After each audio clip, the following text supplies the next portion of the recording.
I know. Na mbona wachi kuwafuata? They shot my dad, Sitawa. Mama? What? Yeye ndiye anafaa kuwa huko, si wewe. Ama jamaa wakijua huko. Unataka kuwa umejingiza kwa noma bure. Na pia mimi utaniingiza kwa ngori. Nishafika sawa. Usinipeleke kabla wajue niko huko. I do not care. Do you understand me? Forget about it.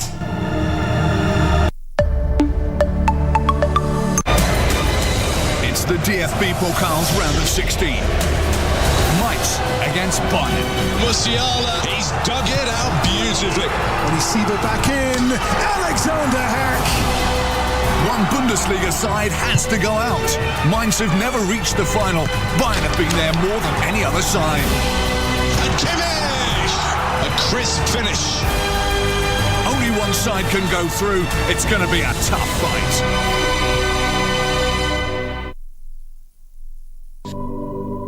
Maisha ni mafupi. Hivyo si vyema kumaliza muda mwingi katika malumbano. Hesabu baraka zako, wathamini rafiki zako na tabasamu ili udumishe amani. Kupata maisha, bonyeza *811 *816 hash. *811 *816 hash.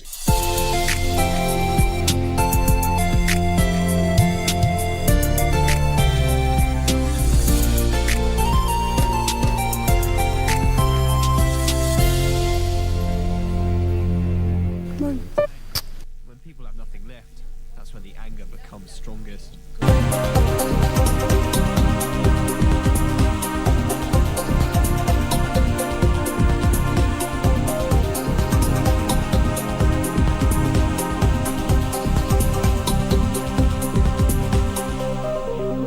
Project.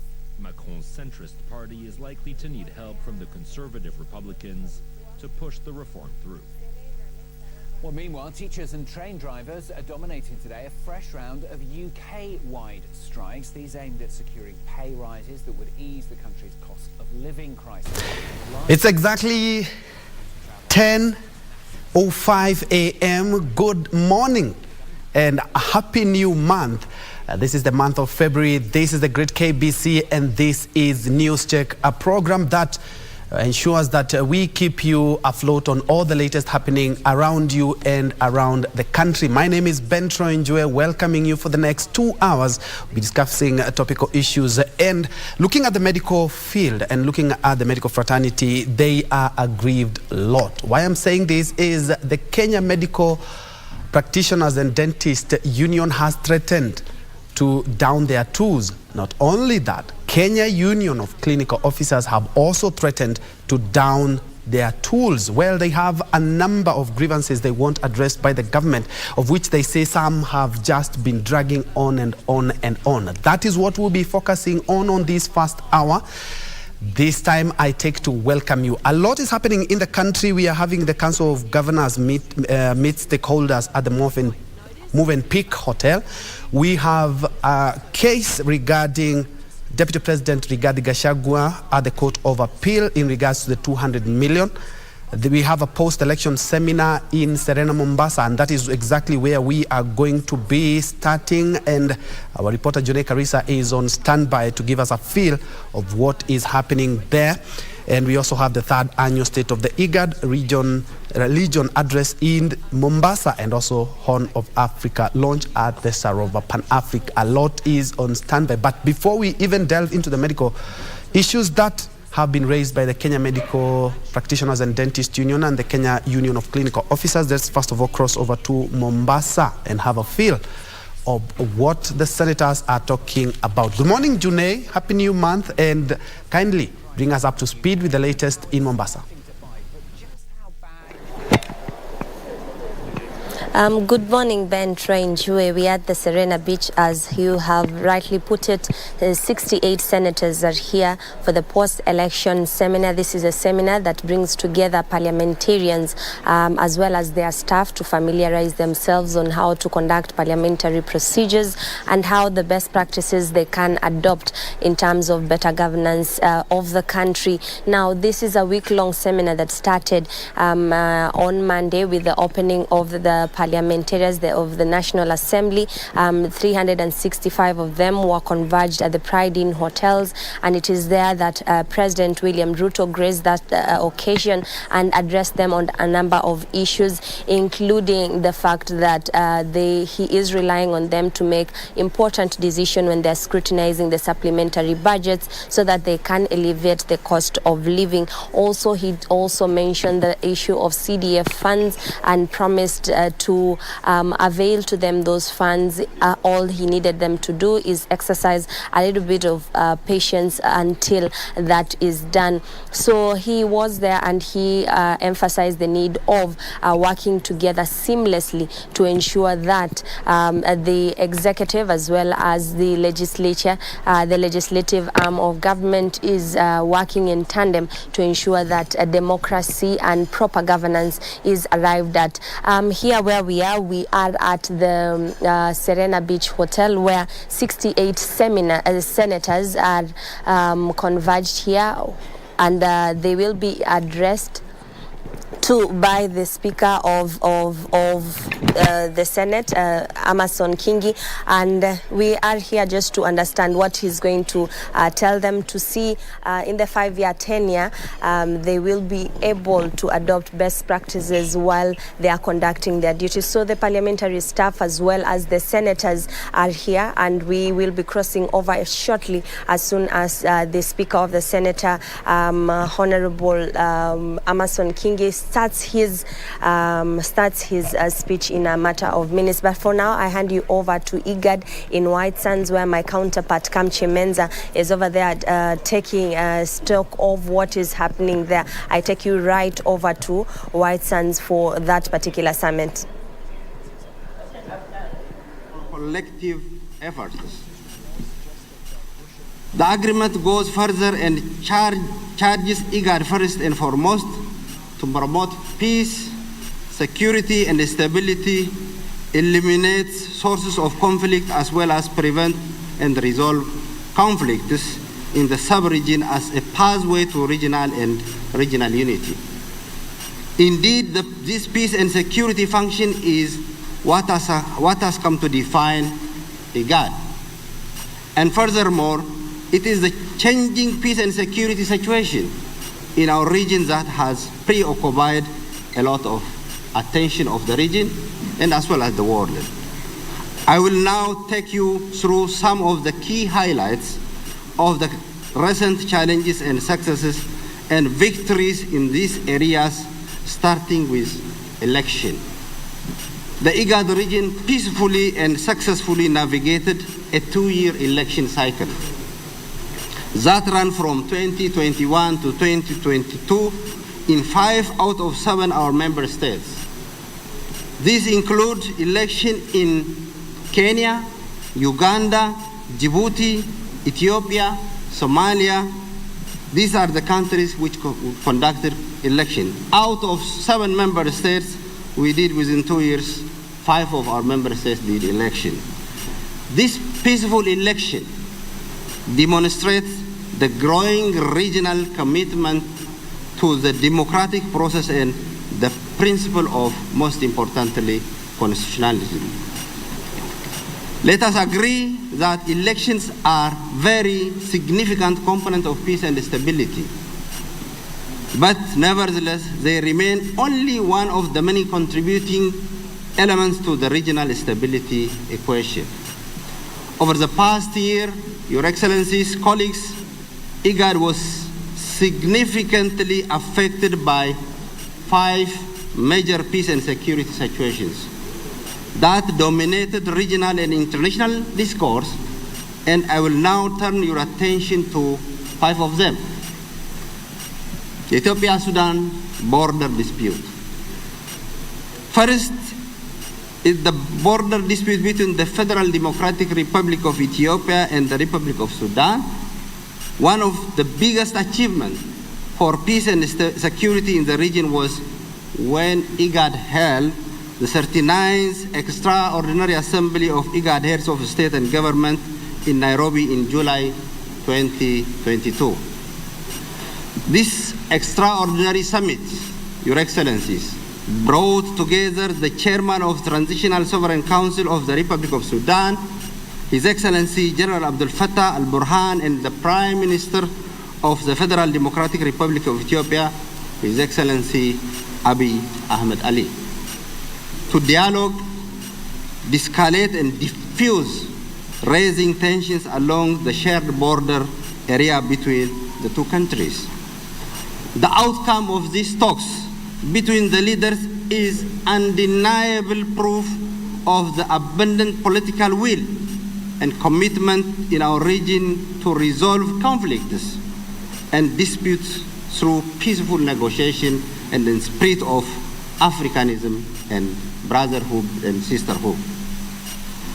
Secondly, the conflict in northern Ethiopia was perhaps the most paramount situation that dominated the focus of international attention within our region and around the world. Far from allowing the situation to worsen, IGAD and other partners actively participated and intervened and was instrumental, together with the African Union, in brokering the agreement on permanent cessation of hostilities and silencing of the guns in northern Ethiopia. That was signed in Pretoria, South Africa on the 2nd of November 2022. The peace agreement was further reinforced by a roadmap for implementation, including facilitation and unhindered humanitarian access to all in need of assistance in northern Ethiopia and neighboring regions. That was signed in the 12th of November following the second round of talks in Nairobi, Kenya. This historical agreement, Your Excellencies, is a signal of strengthening unity and return to harmony, not only for Ethiopia, but also for the entire region and beyond. We are most grateful to the heads of states and presidents of our region, which I know very well. They were very worried upon the situation and following, who have been very vital in building the momentum toward this dialogue for the peaceful resolution of the situation in northern Ethiopia. IGAD is grateful for His Excellency Abiy Ahmed Ali, Prime Minister of the Federal Democratic Republic of Ethiopia, for the commitment for peace, alongside the leadership of the TPLF, who agreed to amicably and conclusively bring an end to the conflict that engulfed northern Ethiopia and initiate the process of reconciliation. Let me also thank His Excellency President William Samoei Ruto for his decision to, in his inaugural address, to designate former President, His Excellency Uhuru Kenyatta, as a mediator from the region to this very important peace talk.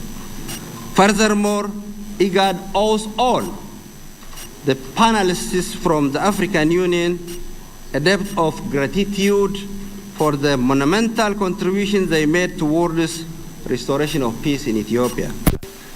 At this point, I also want to recognize and thank, on behalf of IGAD, the friends and partnership of our region, including the United Nations, the United States of America, the European Union, and among others, who supported peace and mediation effort to bring the conflict to the end. IGAD highlights the peace agreement in Ethiopia is a prime example for African solution to African problems. And looking to the future, commits to continue supporting the implementation of cessation of hostilities.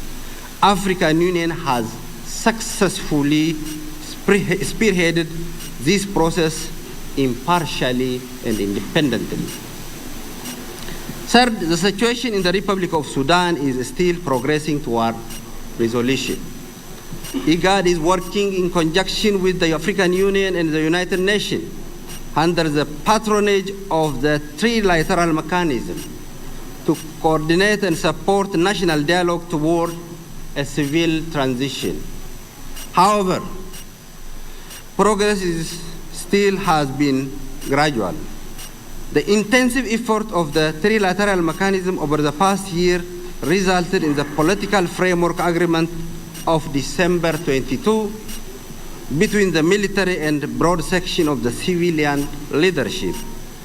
This January, second phase of talks among the civilian leadership was held towards building broader consensus for December agreement. Looking forward to 2023, IGAD remains optimistic that the civilian dialogue will arrive at a common position on the roadmap to transition. IGAD supports an inclusive and participatory consultation process and call for the broader participation of all stakeholders, including signatories of the 2020 Juba Agreement, to which IGAD is guarantor and remains grateful to the leadership of the Republic of South Sudan for its support.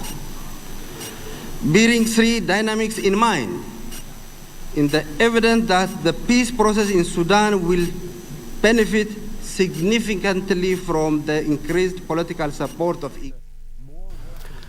Live from the White Sands Hotel, and speaking there is IGAD Secretary General Wokenia Gebeyehu, talking about the region, and some of the things that I've been able to point out or pick out is talking about elections in the region being both bringing peace and also in some instances bringing some security challenges. And he has mentioned that security, peace and security in the region are paramount, and they are committed to focus on the peace in the region. We have Ethiopia, which has security challenges. We have South Sudan, DRC, as well as Somalia. And he has talked about working together so that we may actualize the peace agenda in the region. Well, talking about peace, we look at the Kenya political scene. It has been trading barbs between the government and also Azimio. There is also another war simmering that is between the Medics and the government and the Council of Governors, and that is what is forming basis for a discussion this morning. And before we hear what they had to say, allow me to bring them in. On my immediate left, we have the Secretary General of the Kenya Union of Clinical Officers, George Kibore. Karibu sana, my friend. Thank you very much. Been a while. For having me. Yeah, and Happy New Year. Happy New Year as well. And every time that we are sitting and talking, yes, we are talking about challenges. We don't have some time. Maybe you can have a cup of tea and talk about some of the progressive or some of the things that the government has done in regards to that. Yes. That we will be discussing, and apologies for that. And just next to him, we have Dr. Kahura Mundia. Dr. Kahura Mundia is the National Deputy Vice Chairperson of the Kenya Medical Practitioners and Dentist Union. Karibu sana. Asante sana, asante. Before we delve into the challenges that the health sector is ailing from, let's first of all hear what the union had to say in regards to their discussion with the government and the Council of Governors. Solidarity forever, for the union makes us strong. Poor remuneration, disparity in doctor-to-patient ratios, unemployment, long working hours, and poor working conditions are some of the challenges which caregivers in the country go through. Because you can't have a country where every month we have to go to the streets to get our salaries. I know counties where people are not paid for 2 months, where you have loan deductions on your pay slip and they don't remit to the banks. In CRB, doctors are like the highest number of civil servants. You don't have a medical cover. This state has reportedly sunk some health caregivers into depression and poverty. In a suicide note he wrote to the sister, Dr. Mogi described his desperations, not being able to find employment, and the sorrows of watching his poor family struggle months after completing his internship. The recent case being reported from Kangundo constituency, Machakos County, where a graduate doctor took his own life on 23rd of January 2023. Daktari represents the hundreds of our bright brothers and sisters who, after toiling for years training to be medics, have found themselves either unemployed or underemployed or working under precarious contracts. that don't offer them any protection. The Kenya Medical Practitioners, Pharmacists and Dentists Union, KMPDU, is faulting county governments for breaching their Public Service Commission employment terms. Employ doctors, give doctors space to have discussions, remunerate doctors on time, promote doctors, and they need to be promoted just like all workers. If some of the issues we're not raising here will not be implemented, we'll shut down. Exactly. We'd rather stay home with our colleagues than pretend that we are working and we are just watching patients die. The KMPDU now says that most of its members are faced by a myriad of challenges which are contained in the 2017 collective bargaining agreement. It is for this reason that they have given the government a 60-day grace period to honor that CBA, failure to which they will put down their tools on 5th of March 2023.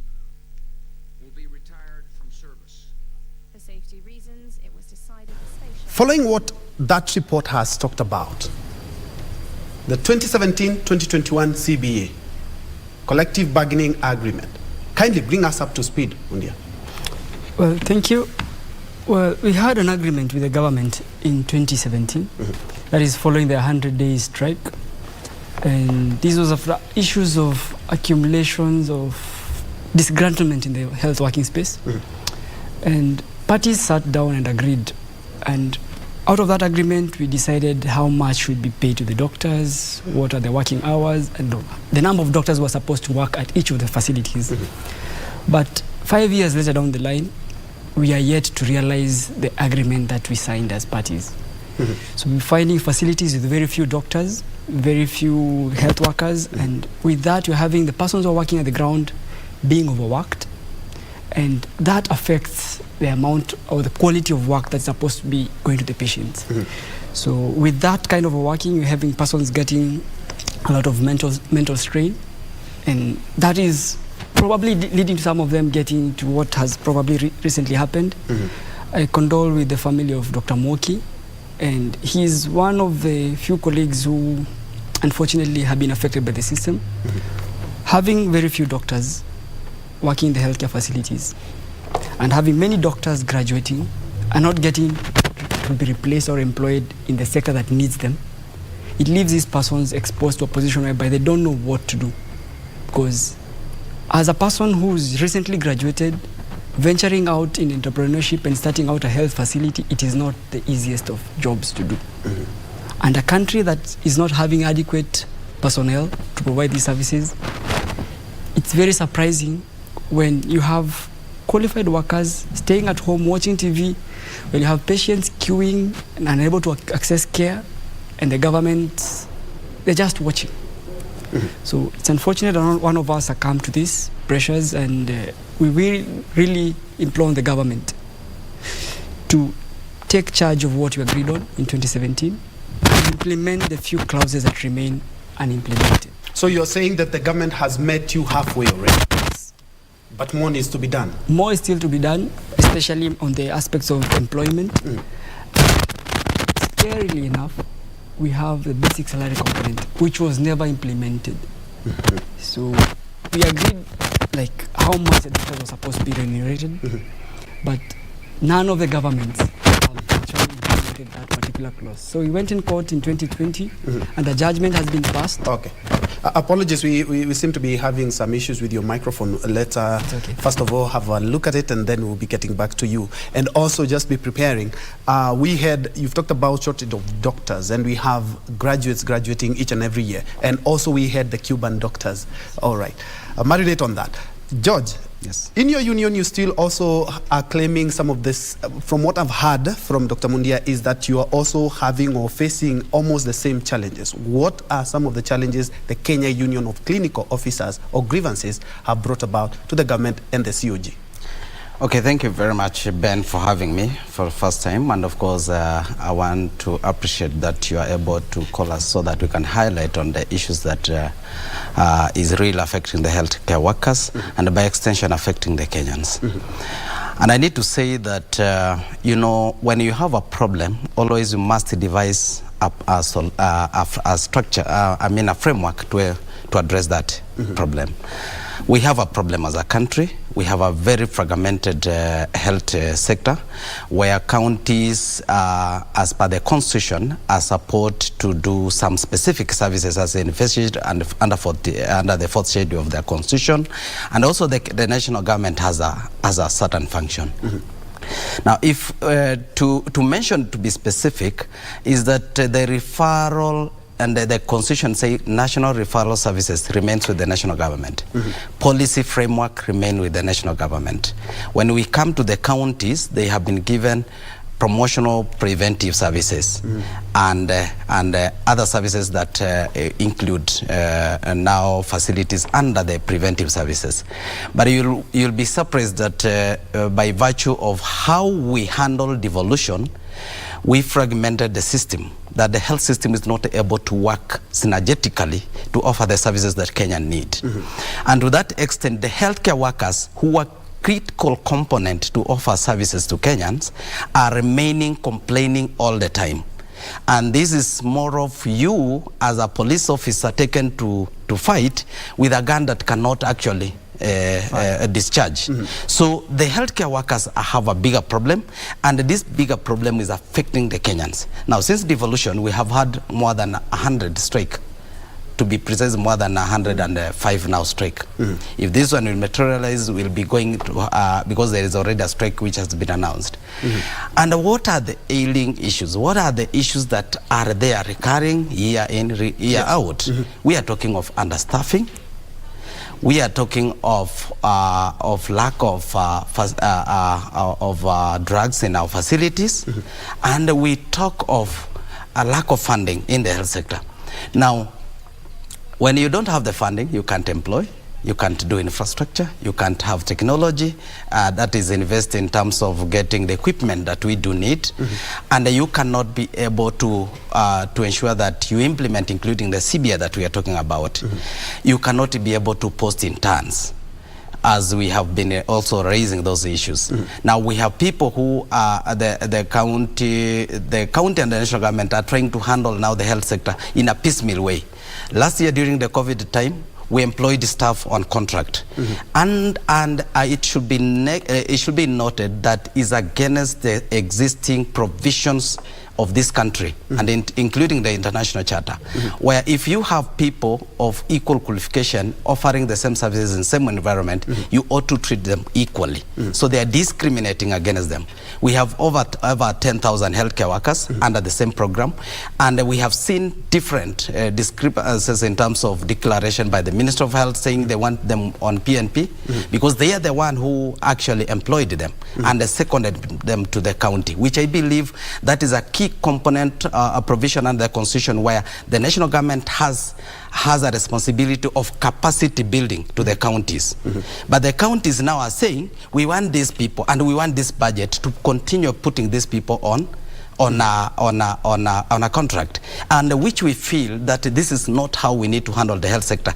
We are actually escalating the problem that we have, because by virtue of our politicians who make decision on what should happen in the health sector, they always make wrong decision because they don't seek services in our health services, in the public health sector. And this is why the healthcare workers continue to lament in, day out, because why should you contradict a national government saying this way and you say this way? And that is why you'll see also counties are running away trying to have every facility, every county want to have a referral hospital, which is not wrong. But the referral facilities as per the constitution, there is nothing referral services under the county. All the referral services for the country, because you don't choose where to be referred. It is supposed to be a national government services. So once we mishandle that and they continue now push and pull with the minister and the county, we continue remaining in the same problem as I have mentioned a number of them: understaffing, underfunding, and also lack of the equipment that we do need to handle the services, and the lack of priority. Because when you say about that, you look at, we are talking about universal health coverage. It needs an intense and a robust funding, which is sustainable, and a clear structure on where we want to go as a country.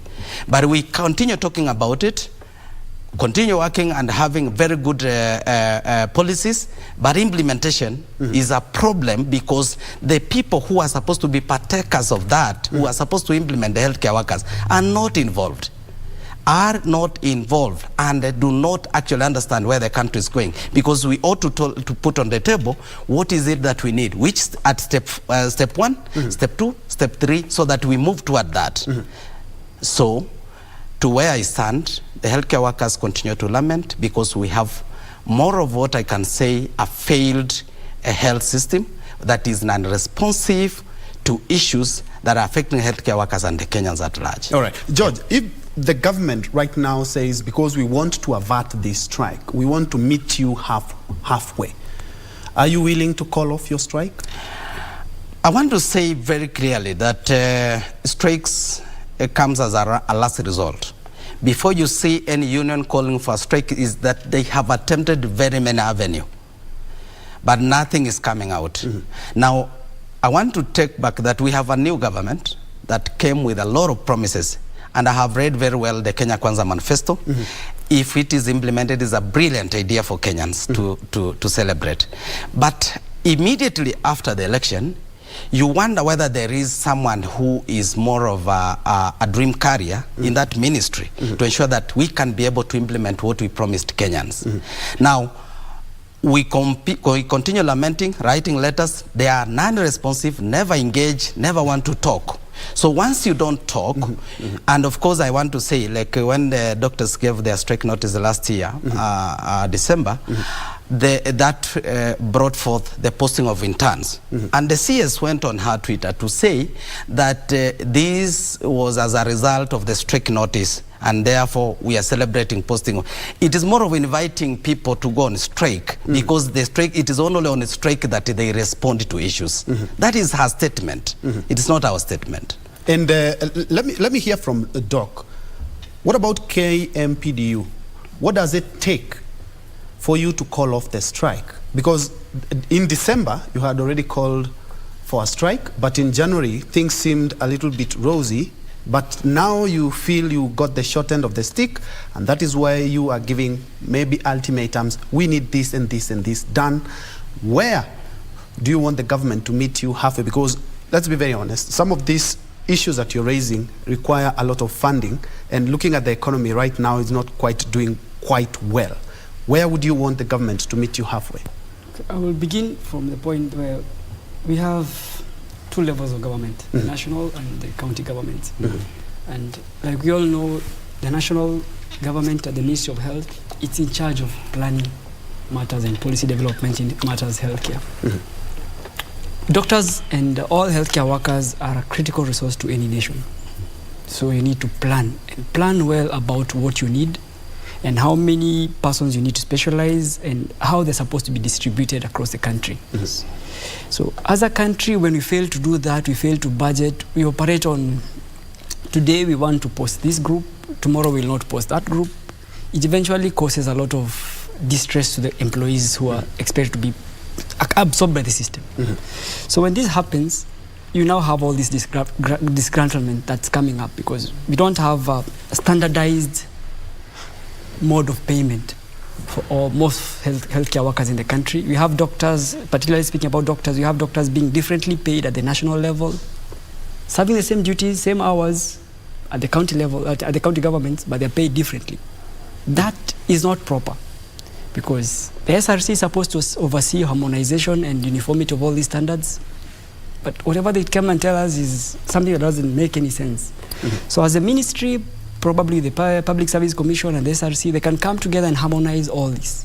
Now, aspects of budgeting can go to the Ministry of the Treasury, and they can plan how to absorb these persons and how to get persons straight from school, whether they are clinical officers, doctors, nurses, how they're supposed to be absorbed by the mainstream system. Because when you leave them out there, they end up not serving the Kenyans that we want. We want to achieve universal health care. We cannot achieve universal health care because we don't have enough workforce. If the workforce that is currently existing is overworked, you will still not realize the satisfaction of universal health care. So if you have to get universal health care, employ enough workload, enough workmen to provide those services that you want. And talking of workload, yes, let's go back to my earlier question on the Cuban doctors. I do remember there was hue and cry from the medics asking, why would you even be thinking of going to any other country in the world to get medics, yet we are having medical doctors churned out from university year in, year out. Thank you. Now back to that. You see, we had that CBA agreement. It's mostly about employment issues. So some parts of it are not implemented. And we, following the December strike notice, we have been in talks, and we are still expecting reports from the persons who have been tasked to do that by the end of this month. They're supposed to submit those reports to the conciliator. So we hope the multi-agency bodies, they will do their work, and they actually identify the real issues, and we can get to have these issues resolved. Failure to which is why we are giving the strike notice. Coming out the Cuban doctors, Vision 2030, that document had an aspiration for Kenya to start exporting doctors, or not Kenya importing, exporting, or Kenya becoming a medical tourism hub. So these are areas that we can actually develop as a nation. But when we don't plan and we train and dump, we don't get to realize that Cuba is exporting to us, while we have enough workforce to absorb locally. And if we still don't have enough for ourselves, we train more. And when we get to train enough, we can get to export these numbers. Because other states also need doctors. So it's something that the country can look at it as a resource that they can train and use well for itself and for other nations if the country is designed to do that. So as a vice chairman, you're saying that we have enough doctors. We do not even need the Cuban doctors. We have sufficient doctors to ensure that the health system is in an order that we can even export, just like you said. Yes, we have about... And the Cuban doctor, my second question, my Cuban doctors, are the terms and conditions that they are operating in right here in the country the same as you, as a Kenyan doctor? Well, there's about 3 issues there. Whether we have enough numbers. We have about 9 universities, all training doctors. We have about 2,000 thereabouts coming from the schools. Every year? Every year. We are yet to attain the numbers that are recommended by the WHO. But these numbers, they are abstract, yes, but there are particular skills for... There is a general doctor and there is a specialized doctor. So there are ratios for the specializations that should also be met for each level of government. So you cannot just say we have attained the numbers. We are yet to attain the specific specialization numbers. Because if you want to get the highest standard of healthcare, even after schooling, you have to upgrade your training. So that's another aspect of getting the numbers the right way. There's the general numbers and the specialized numbers. Now coming to the aspect of payment on discrimination and Cuban doctors coming in. Yeah, because there is an aspect of discrimination in your petition, and also we'll hear from George. So there is that aspect of having in foreigners coming trained just like ourselves, same years, same experience, but when they were imported, they came in and were placed at higher job groups than the locals, which is a little absurd because you have a regulator which has standards. But I don't know how the standards were bypassed. And these persons came in without even knowing the local languages, and we had to hire even interpreters for them, which is even increasing the workload and the security as well, and housing. We don't get housing. And if we do, just a few persons in the professions get housing in the government sector. We're given differentiated housing allowances, so persons working in Nairobi, they paid more than the persons working in Mombasa or persons working in Turkana, because the argument is the house in Turkana is cheaper and you should not be paid as much as that. So nothing will attract you to go to Turkana if the housing is poor and the housing allowance is also poor. No doctor will want to go to Turkana. So for SRC, Public Service Commission, the government, if they want to harmonize distribution of healthcare workforce, they have to standardize the rate of pay. If you want to attract someone at Maralal, pay them the same rate as the person in Nairobi. So that if I want to make a saving, I'll be better off working there and serving Kenyans and attaining the best. Now, Cubans were brought to probably go and fill up those positions, and they were given the best terms that we are always asking for, and we're not getting. And the same terms that are making doctors not go there, but they go there with even higher salaries than the doctors here in Nairobi. So that's not proper. So that's the discrimination you're talking about as well. George, there's something that you wanted to add, and still on it, I want us guys to touch on counties, because both of you have touched on devolution and counties. We know the medical, Health is devolved. But from what you guys have talked about and what is on the ground and on paper is that we are having a hybrid system. I'm talking about a hybrid system because if at all it is devolved, you're talking about counties and governors dealing with governors. But when it comes to referrals and policy making and all these things, they are reserved for the national government. Yes. But listen, and any Kenyan listening, listen carefully. When we say health is devolved, is a misleading statement. Health is a very huge system. We are going by the WHO, which around 6 building blocks. We talk about health infrastructure. We talk about commodity and technology. We talk about human resource. We talk about funding. I remember the others later. If you look about that, now the component of infrastructure, there is health service also on the same. There is what we call now, look at what the county is doing. County says, actually that is the statement they normally use to intimidate the national government, that health is devolved. Look at what we call now the health services. It is the health services that was divided under the constitution and some of the infrastructure. Now, when you talk about referral services, where does referral start? At the county level. At the county level. Yes. But that service is actually has been preserved for the national government. That's a fact. Now, when you look at promotive services, which is preventive services, is now at the county level, which is the primary law facility. Now, that is the service that they have been given, which include ensuring that people are getting immunization, preventable, sensitizing people on how to prevent communicable diseases, and a number of those.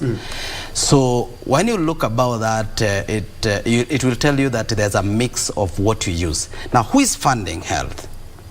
It's the national government. The national government has the resources. So when you look at the county now, they are the one running, and every resource they are getting, they run to put brick and mortar, which they call development. But facilities built there without putting into it what now the components that bring about the services, it is actually zero-sum game. Look at what the NMS did. How many facilities did we bring about? Many. Close to 24. Did we employ healthcare workers? Are those facilities functional? And even the existing facilities that we have in this country, actually going by the WHO, our facility, that is a facility, especially hospital facilities, they are now meeting the WHO recommended facility per population density. But if you look now, going back to the healthcare workers, we have what we call staffing norms, which they are internationally recommended by the WHO, that you need to have, like as the clinical officer, you're supposed to have at least one clinical officer attending to around 800 Kenyans. Now we have close to, now currently what is there is that 3 clinical officers are attending to close to 12,000 healthcare workers, patients. That is the ratio now which we have. Actually, if you go to the doctors, there are now 2 serving 10,000. You see? But if you look at now, because in the health sector we have close to 17 in our country, close to 17 regulated or rather professionals that serves in that healthcare. Wholesomely, we are supposed to have, according to the renewed standards, 45 staff serving 10,000 population. Now currently we are doing less than 6% in most of the counties. Only 11 counties come close to 10. What does that one tell you? We are in dire need of the staff. The staff we have are being overworked. The staff we have are not being well remunerated, even when they are understaffed. So what you are building is a system that is not speaking to the real situation that we have. We continue complaining of what is happening, but we are overworking these healthcare workers. When we raise issues, we agree with the government that yes, this is what we want to do, 1, 2, 3. They have a scheme of, a CBA that is a tool that is there to provide for terms of engagement, terms of working conditions, and what the doctors need. For us, we have been negotiating a CBA for 4 years. The government really want not to move. Whenever you want to move, they just come up with any other issues. They are not willing to engage. And that is why it is not surprising that they run away to bring people in this country and pay them more than 2 times what they are paying their own. So indeed, even if we were to engage all the staff, including the clinical officer, let me specifically talk to clinical officer. We have 27,000 registered clinical officers who are ready to work. The government has only engaged 7,000. So 20,000 are outside there. Even if we engage the 20,000, all of them in the system, we don't have enough. Looking at the population where it is over 50 million. So Kenyans must get to know that we have a government that always will speak from the rooftop, but they never implement anything. Like when we say employ healthcare workers, does the union take credit? No. It is them the next day when they are going for campaign, they will say, I employed healthcare workers. When we say invest in infrastructure and bring drugs in the hospital, ensure that our primary health facilities are functioning optimally. When it functions, it is them who take credit. It's not the union. All right. So who are we working for? For the Kenyan. It's not even for the healthcare workers. All right. Yeah. There's another issue that you raised, that your statutory deductions are not being remitted. Yes. This is what? This is more or less like a government that feeds on its own young, because if you can hire doctors from another country when there are doctors here in the country, you do not look at the plight of the doctors and all the medics, and now you cannot even remit the little that is mandatory to be remitted. And do you believe the Health Commission, it had been mooted in the BBI, and also the Kenya Kwanza Manifesto gives some goodies to the medical fraternity?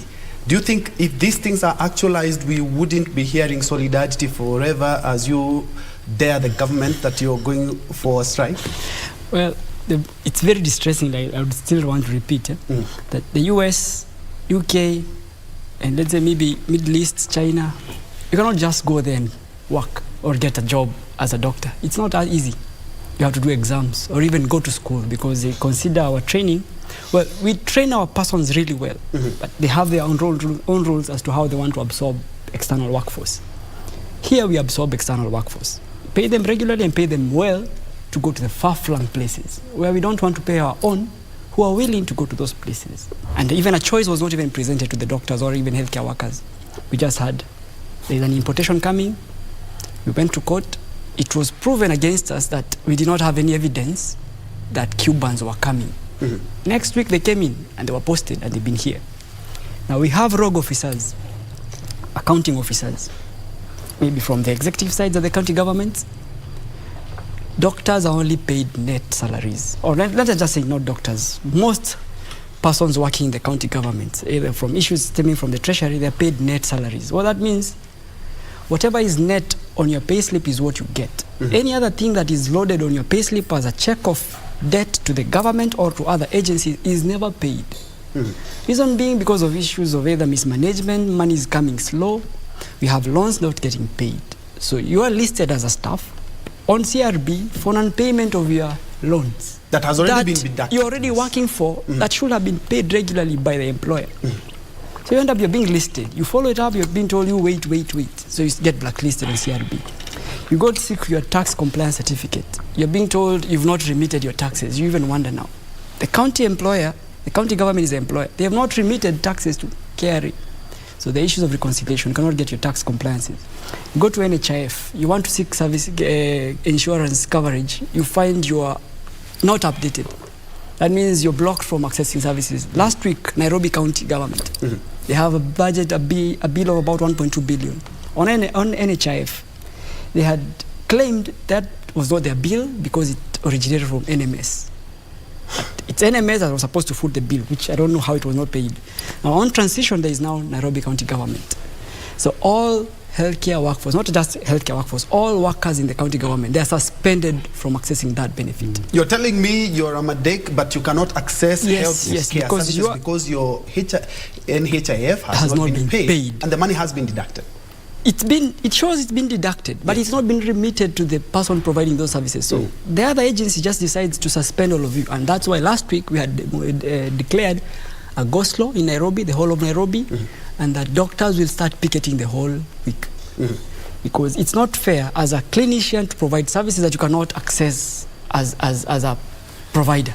And do you believe that the Health Commission that is an idea that had been mooted? Do you believe that maybe it has changed the tides? How it all now goes to the Health Commission, that's another discussion altogether. So you have all these multiple issues. The only thing that the county governments are focused on is getting you the pay slip, the net salary. But the other issues on tax compliance are not paid, NHIF not paid, other benefits not paid, SACCOs, banks not paid.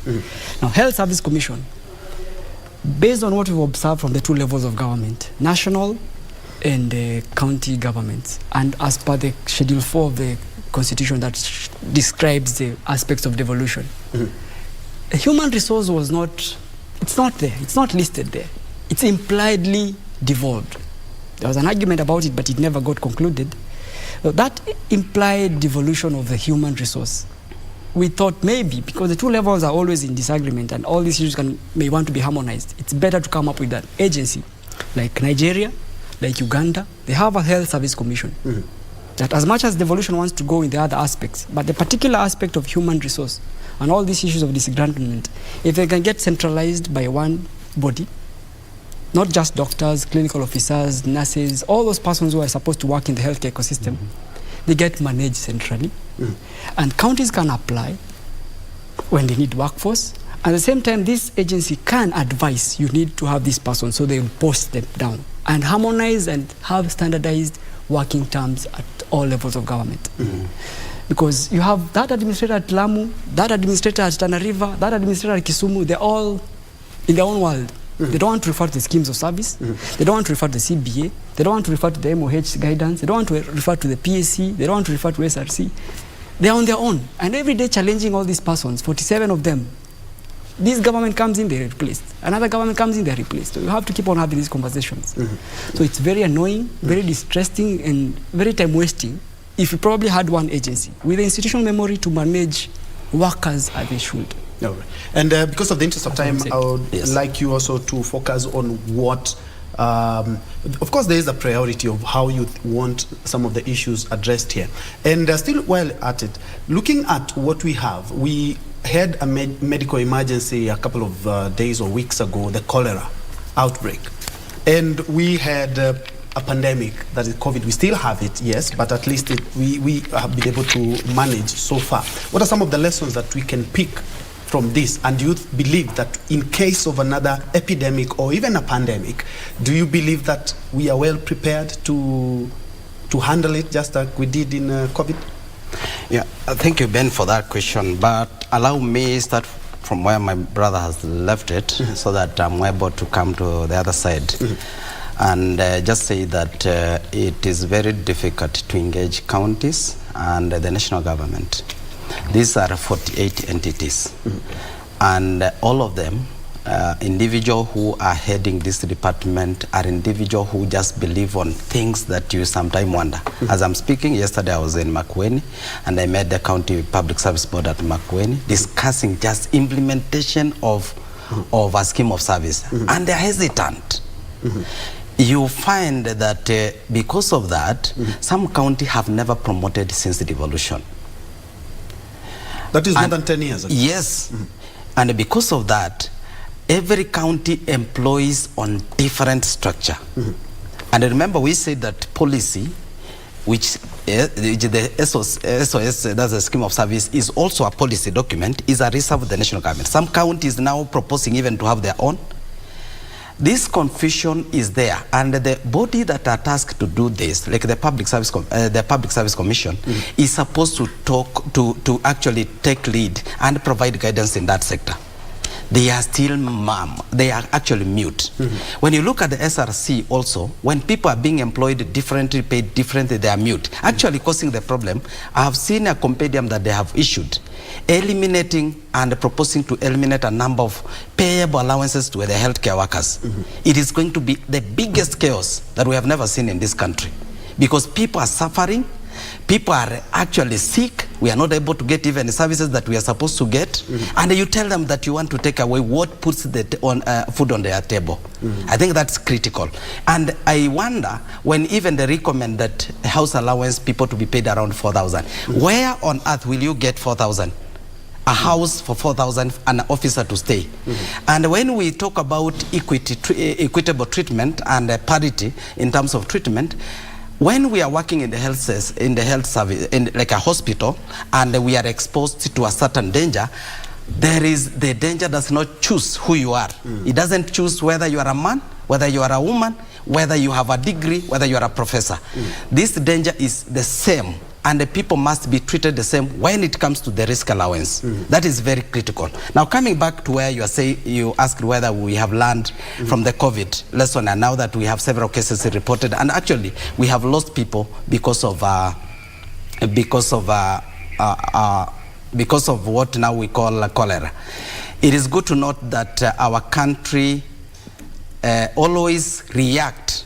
We do not plan to ensure that we are proactive. We always wait to react. And when we wait to react, we lose people, and we don't always manage. We run after the conditions. So indeed, cholera is here with us. The health sector is not well prepared to handle, and that is why several months down, we are actually more than a month now, we are still reporting of cases of cholera, like here in Nairobi. So we need to look about the whole system that is contributing to this, including the environment, then that is addressed as a wholesome, rather than just piecemeals of the approach that we always use as a government and fail to tackle the problem that is affecting Kenyans. All right. And indeed, you're watching NewsCheck, and we are keeping tabs with what is happening also around the country, and we are also keeping a keen eye on the Senators' post-election seminar that is at Serena, Mombasa. Amason Jeffa Kingi, the Speaker of the Senate, is currently addressing them. Let's first of all hear. It's not argue well if we come to this forum and we start pointing fingers at each other as a family. I think we can handle that in a kamkunji, so that when we go to the public, we go out as a family, the Senate family. So I think we'll do some bit of housekeeping in that regard. Having said that, honorable members, I'm pleased to join you for the official opening of the Commonwealth Parliamentary Association post-election seminar. The seminar, whose theme is equipping the 21st century legislature for effective service delivery, is co-hosted by CPA and the Parliament of Kenya and runs parallel to the one for the National Assembly. During the seminar, honorable members will have the opportunity to interrogate and have a better grasp of the core elements of democratic governance and parliamentary procedures as practiced in the Commonwealth. We are privileged to have experts drawn from all the relevant professional backgrounds who will take members through topics built around the three thematic areas of parliamentary oversight, separation of powers, and public engagement. Finally, we also commend CPA's partners, among them the US-based National Democratic Institute, NDI, for supporting this seminar and for their unwavering and steadfast support to strengthen democratic institutions globally. Honorable members, this seminar takes place the Senate of the Republic of Kenya prepares to resume its sitting on Tuesday, 14th February, after the recess that commenced towards the close of last year. I wonder why, when we're designing our sessions, we opted to come back on the 14th of February. Clearly, the Senate has no room for love.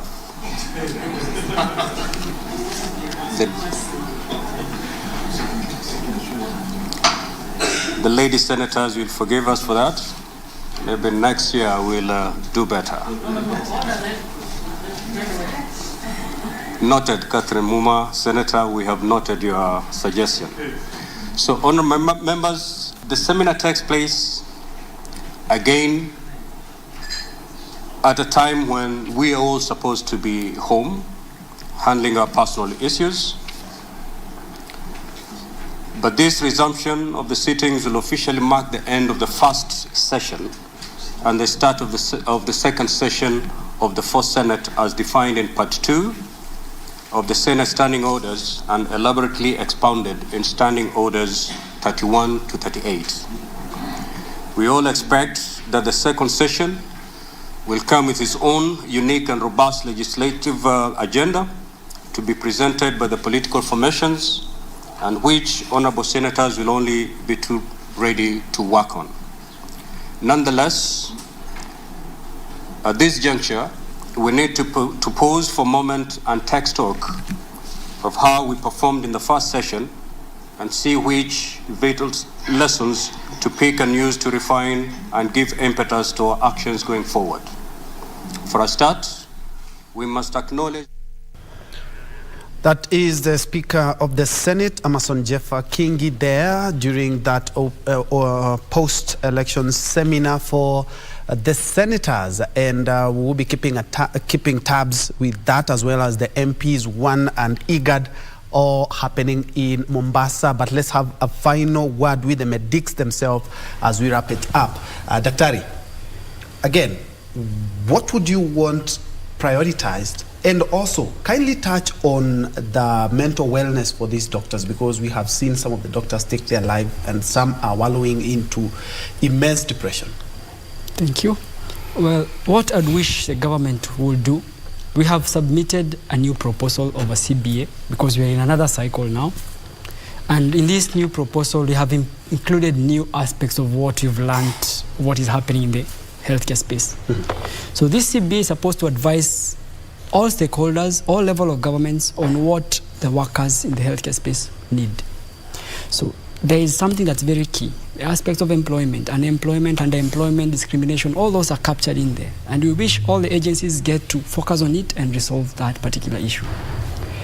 On the aspects of mental illness and stress at the workplace and harassment, Kenya ratified the other year a convention on harassment and violence and safety at the workplace.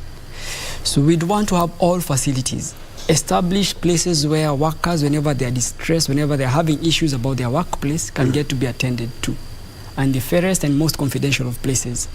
So it's a proposal that we seek that our employers will take in and provide these services, because a sick caregiver cannot provide care to persons who need their services. So we want persons providing services to be mentally stable and to be accorded services whenever they need this. More particularly, there is something that's more important that we have failed as a nation to do, staffing norms and standardization. That we've also captured in the new CBA proposal. The Ministry of Health had a task to do it. The Kenya Medical Practitioner Dentists Council had a part to take on it, and we hope that with all that, capturing it in the CBA, we'll get to have all that harmonized in a way that brings us what we want as a healthcare. All right. Thank you so much. Well said. Thank you. Dr. Kahura Mundia, who is the National Deputy Vice Chairperson of the Kenya Medical Practitioners and Dentist Union, and just next to him, George Gibore, who is the SecGen of the Kenya Union of Clinical Officers. They are laying it bare what exactly they want. The two unions have threatened mass action, industrial action. They have talked of strikes if the government does not meet them halfway when we come to their demands. Thank you indeed so much, gentlemen, for making time. And thank you so much, Daktari. And from there, we are looking at gender-based violence and FGM. Where are we? What about the safe houses? What are the statistics? That is what we will be looking at in the next hour after this quick short break.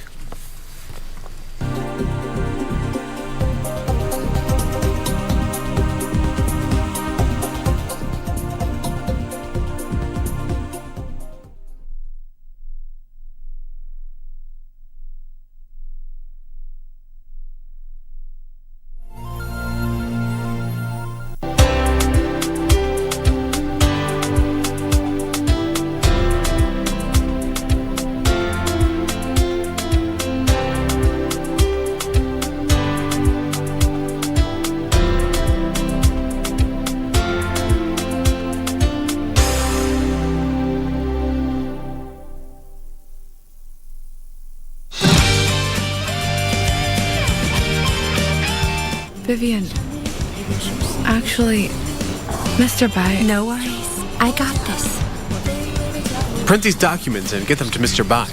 I have an interview. Why don't you do it yourself? Also, Yes? yesterday afternoon, let's just put that behind us. It's like he's a totally different person today. Are you dumb or what? What? Will you do everything they say? Have you eaten yet? No, I'm not that hungry. I'm managing. As the head editor here, I personally invite you.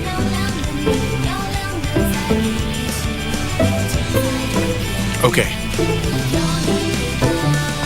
He said yes. Yeah. He's going? Okay!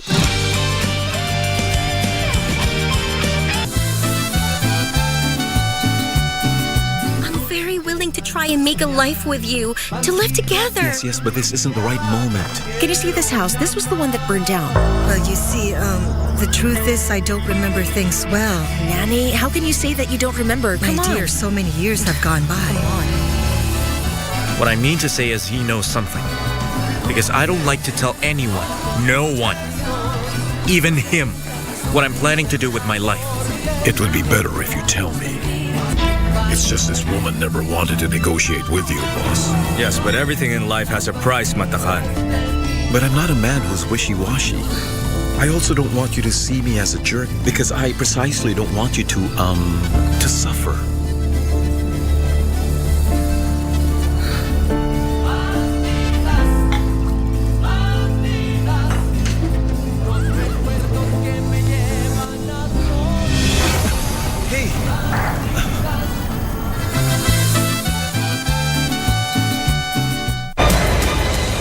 The DFB Pokals round of 16. Mainz against Bayern. Musiala, he's dug it out beautifully. Onisiba back in. Alexander Herk. One Bundesliga side has to go out. Mainz have never reached the final. Bayern have been there more than any other side. And Kimmich! A crisp finish. Only one side can go through. It's going to be a tough fight.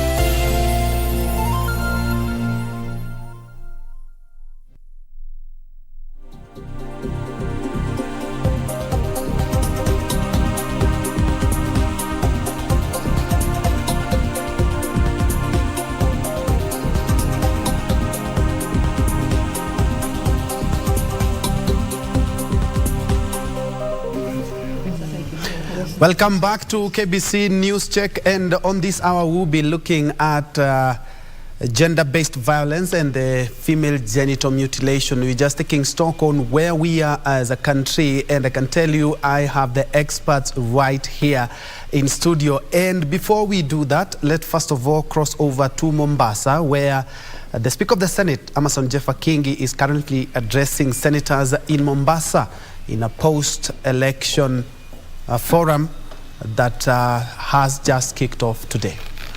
Peace ambassadors and champions in a bid to make our country and region a better place for people to live in. The famous US diplomat, John Kenneth Galbraith, could not have framed it in a better way when he said, all of the great leaders have had the characteristic in common. It was the willingness to confront unequivocally the major anxiety of their people in their time. This, and not much else, is the essence of leadership. It is my sincere hope that the insights and nuggets of wisdom we stand to glean from the various sessions in this seminar will assist us to retool empowered and better representatives of our people. With these remarks, honorable members, ladies and gentlemen, it is now my pleasure and humble duty to declare this seminar officially open and wish you very fruitful deliberations. I thank you. Now, members, you must have noticed that I've deliberately decided not to touch on the issue of the Senate Oversight Fund. We are better off not making it a public issue. The better ways of making sure we is on board. And once we resume, we will be having a sitting with the ad hoc committee, that is the members from the Senate, to look at ways on how we can be able to operationalize the Senate Oversight Fund. We need not touch the Constitution, as you are being invited by the National Assembly. That is the most dangerous path, and we are going to abandon that.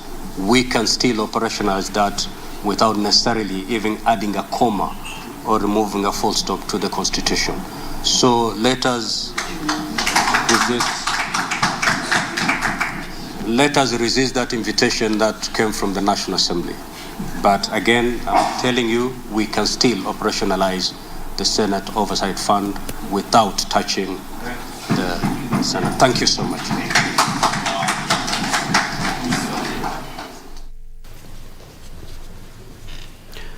Amason Jeffa Kingi there just officially launched that meeting that will be in Mombasa for all the senators in the region, and we will be coming a little bit later with a detailed report from what the senators themselves will deliberate in Mombasa. And indeed, we are in the second hour of NewsCheck, just in case you joined us, and we are looking at gender-based violence and FGM. Over 40% of women in Kenya, according to the statistic, are likely to face physical or sexual gender-based violence in their lifetime. And 1 in 5 girls could be facing child marriage or FGM. These are startling figures. Where are we? What about the safe houses? All that discussion right here. Allow me to bring in my panel. We have Dr. Joyce Mutinda, who is the chairperson of the National Gender and Equality Commission. Karibu sana, Daktari. Asante. And just next to her, we have Alberta Wambua, who works at the Gender Violence Recovery Center. Karibu sana. Asante sana. And maybe to start with you, where are we with the safe houses? Because the last time we talked, there were some safe houses that were being established either by PPPs and some by government. Thank you so much. The Generational Equality Forum commitments, they have 12 commitments, and one of the commitments was actually to set up shelters in all the 47 counties. So where we are at now, we have 6 that are state-run or county-run.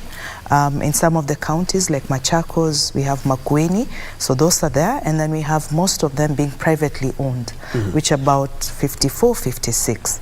So where we are at now is a point of advocacy and discussions with the government. Dr. Mutinda will speak to it, where then we're encouraging each county to be able to set up shelters that are county-run, because that's one of the major gaps that is there in terms of the care path for survivors of gender-based violence.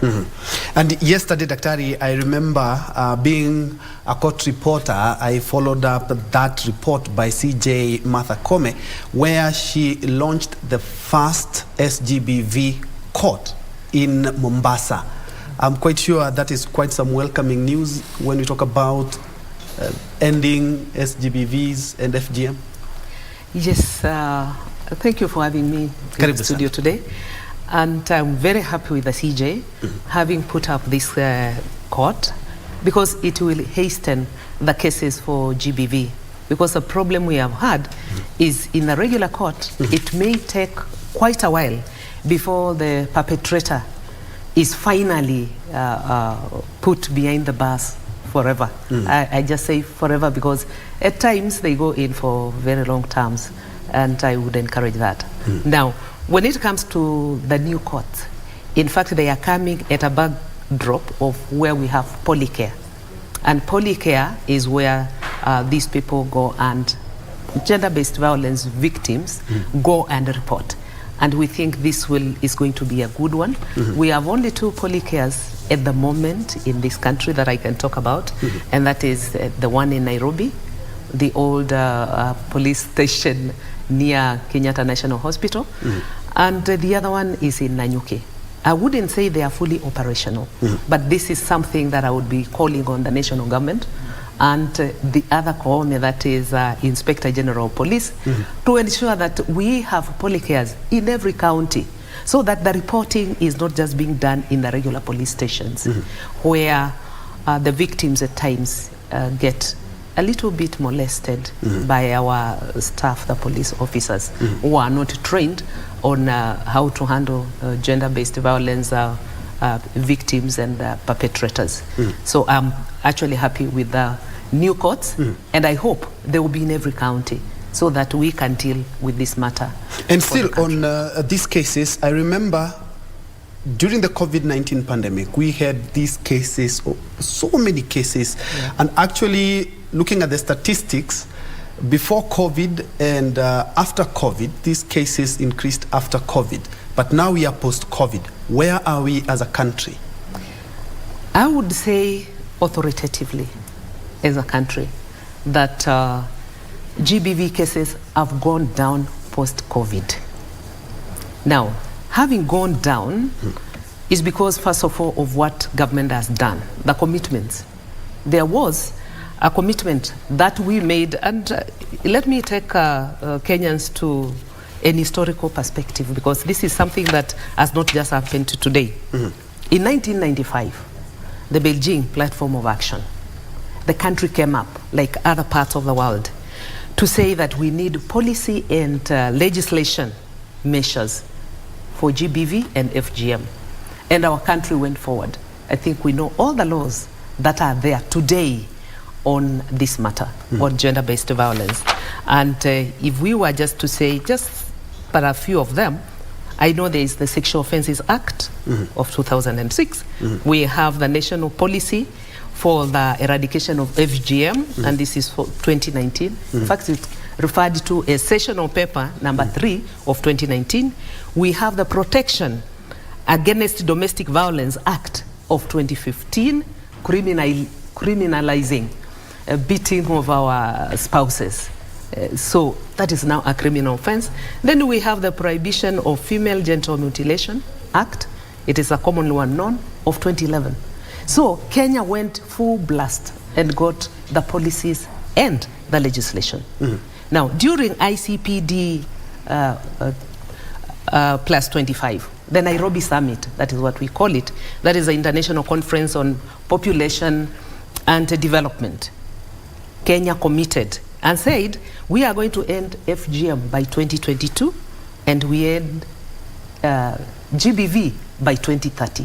In fact, it was His Excellency the President then who came up with this. Now, what has happened? This is post-2022. Has something gone wrong? I know people are asking that.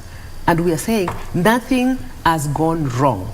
We know the famous Samburu elders condemning this practice, GBV and FGM. We know what happened in Narok. There has been a lot of activity.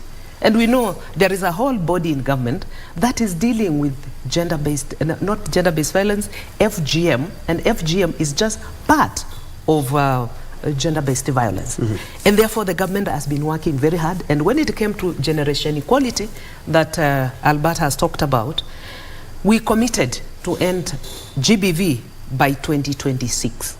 And we even gave ourselves a roadmap and said, first of all, we are going to implement fully the policies and the laws. Are we doing that in 2023? Yes. The policies are in force, the laws are in force. And I'll be coming to that because I know... But the question is, are we on track to achieve that by 2026? Because everything has been laid down. I'm saying we are on track. There are those things that we have not done, like ratifying ILO Convention 190 on sexual harassment in place work. But have we developed, for example, management information system? Yes, it is there. In NGEC, we have management information system for GBV. Courtesy of our partners and ourselves. This is where Equality Now came up and helped us. It is there online so that we can get these cases reported and we can act on them. Now, the other area that we have not done is the research. We are yet to do that. But I'm saying we are on course. And that is why, if you let me jump to Migori, what happened in Migori, although there was misinformation, there was something in the social media saying that this was in Kenya, and I'm calling on Kenyans, even today, to come forward and tell me where it happened in Kenya, where the militia were beating a very young girl. That is not Kenya, and I want Kenyans to come forward, whoever posted that, and tell me where it is on the ground. I'll deal with it. The DCI is ready, and our county commissioners are ready, the machinery is ready, the Minister of Interior.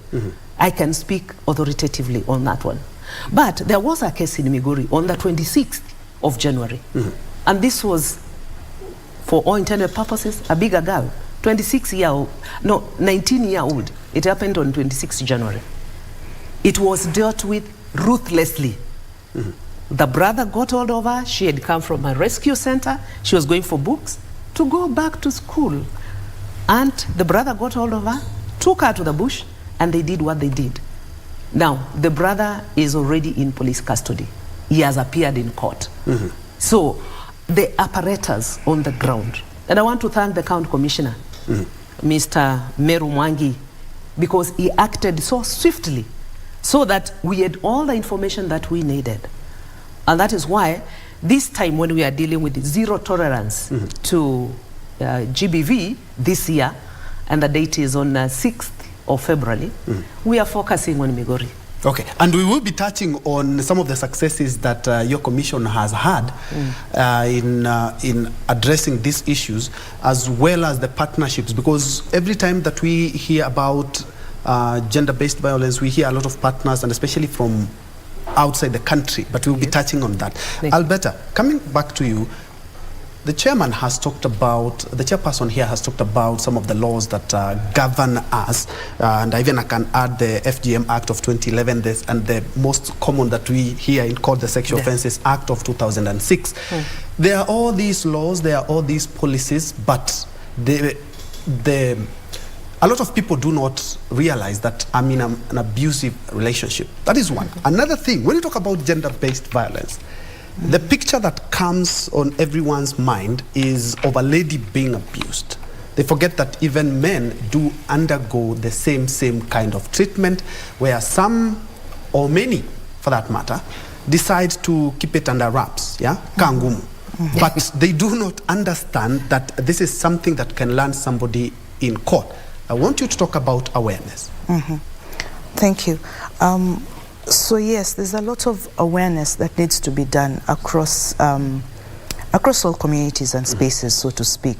As you rightfully said, that there are people who might not even be aware that they're being abused or even perpetrating violence because it's culturally entrenched, or that's the social norm. That's how they've grown up. That's how they've been socialized.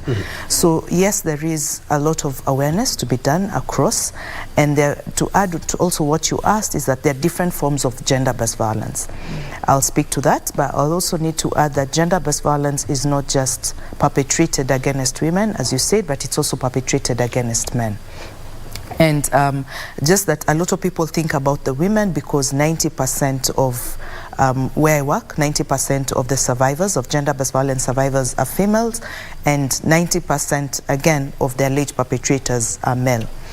But that's not, that's a lot, because in a year, for example, at GVC would support about 4,000 survivors of gender-based violence. Every year? Every year. Just one center? Just one center, Gender Violence Recovery Center. So if you say 10% of that are male, that means about 400 men and boys, and youngest being unborn babies. A woman is beaten, loses a baby. Youngest survivor has been a 3-day-old sexual violated, defiled girl. So all forms of violence. Talking to forms of violence, of gender-based violence, so we have sexual violence. For many years, GVC has been there over 20 decades. For many years, it used to be about 90% of the cases would receive. It's now 76% of the cases would receive. And then we have domestic violence, intimate partner violence, we have psychological, emotional, we have economic violence, we have child marriage, as you said, for example, earlier, we have female genital mutilation. So all these are forms of gender-based violence. Now, I would rightfully say that they can also happen to either gender. So we've had men who've undergone forced male circumcision, for example, around 2007, around the election violence. It's important to also mention that Sometimes you do not get a certain form of violence in isolation. If you're sexually violated, you might find they're physically assaulted, they're psychologically abused, so to speak. Talking about the laws earlier and talking about access to justice, I would like to say that it's not just dependent on the judiciary, but the whole spectrum of the ecological or the community. If someone is abused, for example, they need to understand that if they're defiled, they don't need to shower, they need to, reserve the clothes, the evidence, go to hospital within 72 hours. At the hospital, you have the different clinicians who need to know how to take the history, to document with the right national tools, like the post-rep care forms and all that. They have to treat within the national guidelines of clinical management. They need to provide the psychological support. The shelters that we spoke to earlier, they need to know that they need to go to a safe space. There's been a gap, as mentioned, about the case that Dr. mentioned, that, and that's now a whole conversation around it, about SOPs and policies and what needs to guide these safe spaces or shelters. Then we go to the court process, and rightfully said what the CJ has said, rolling out the courts, because then even at GVC, only about 15%, actually 10 to 15% of the cases we see will follow through to the court process because of a number of reasons, being, for example, accessibility, the cost. There was a cost study done by Ngek some years back. It could be how sensitive, for example, are all the service providers at all these service points, the police, are they sensitive enough? The clinicians, are they ready to, serve you? Are the facilities, the dispensaries with the different levels of healthcare facilities able to provide the services, the documentation? Are the counselors there? Does also the community, for example, and the survivors understand the need for that psychological support? Very few people appreciate mental wellness and mental health. The follow-up, when survivors are integrated back to communities or they are going through their healing process, we tolerating them, is the integration back to society, smooth? Because just as you heard, the girl went back home, but she was, kidnapped and went through the female genital mutilation, because that's what the community believes. That's what the community believes. And sometimes survivors, going back to what you're saying, survivors might not want to be abused. I've met ladies and women who did not want to be circumcised. But because if I go fetch water and I'm not circumcised, the rest of the girls don't want to associate with me. I met a lady who was circumcised just before she gave birth. She had refused, went through education and all that, but just when she was in labor, her husband left, the aunties came and they took her and forced her to be circumcised before they took her to hospital. At that particular point, she wouldn't have the strength, and all that. Yeah, because they believe if you have a baby and you're not circumcised, it's a taboo baby, so to say, yeah?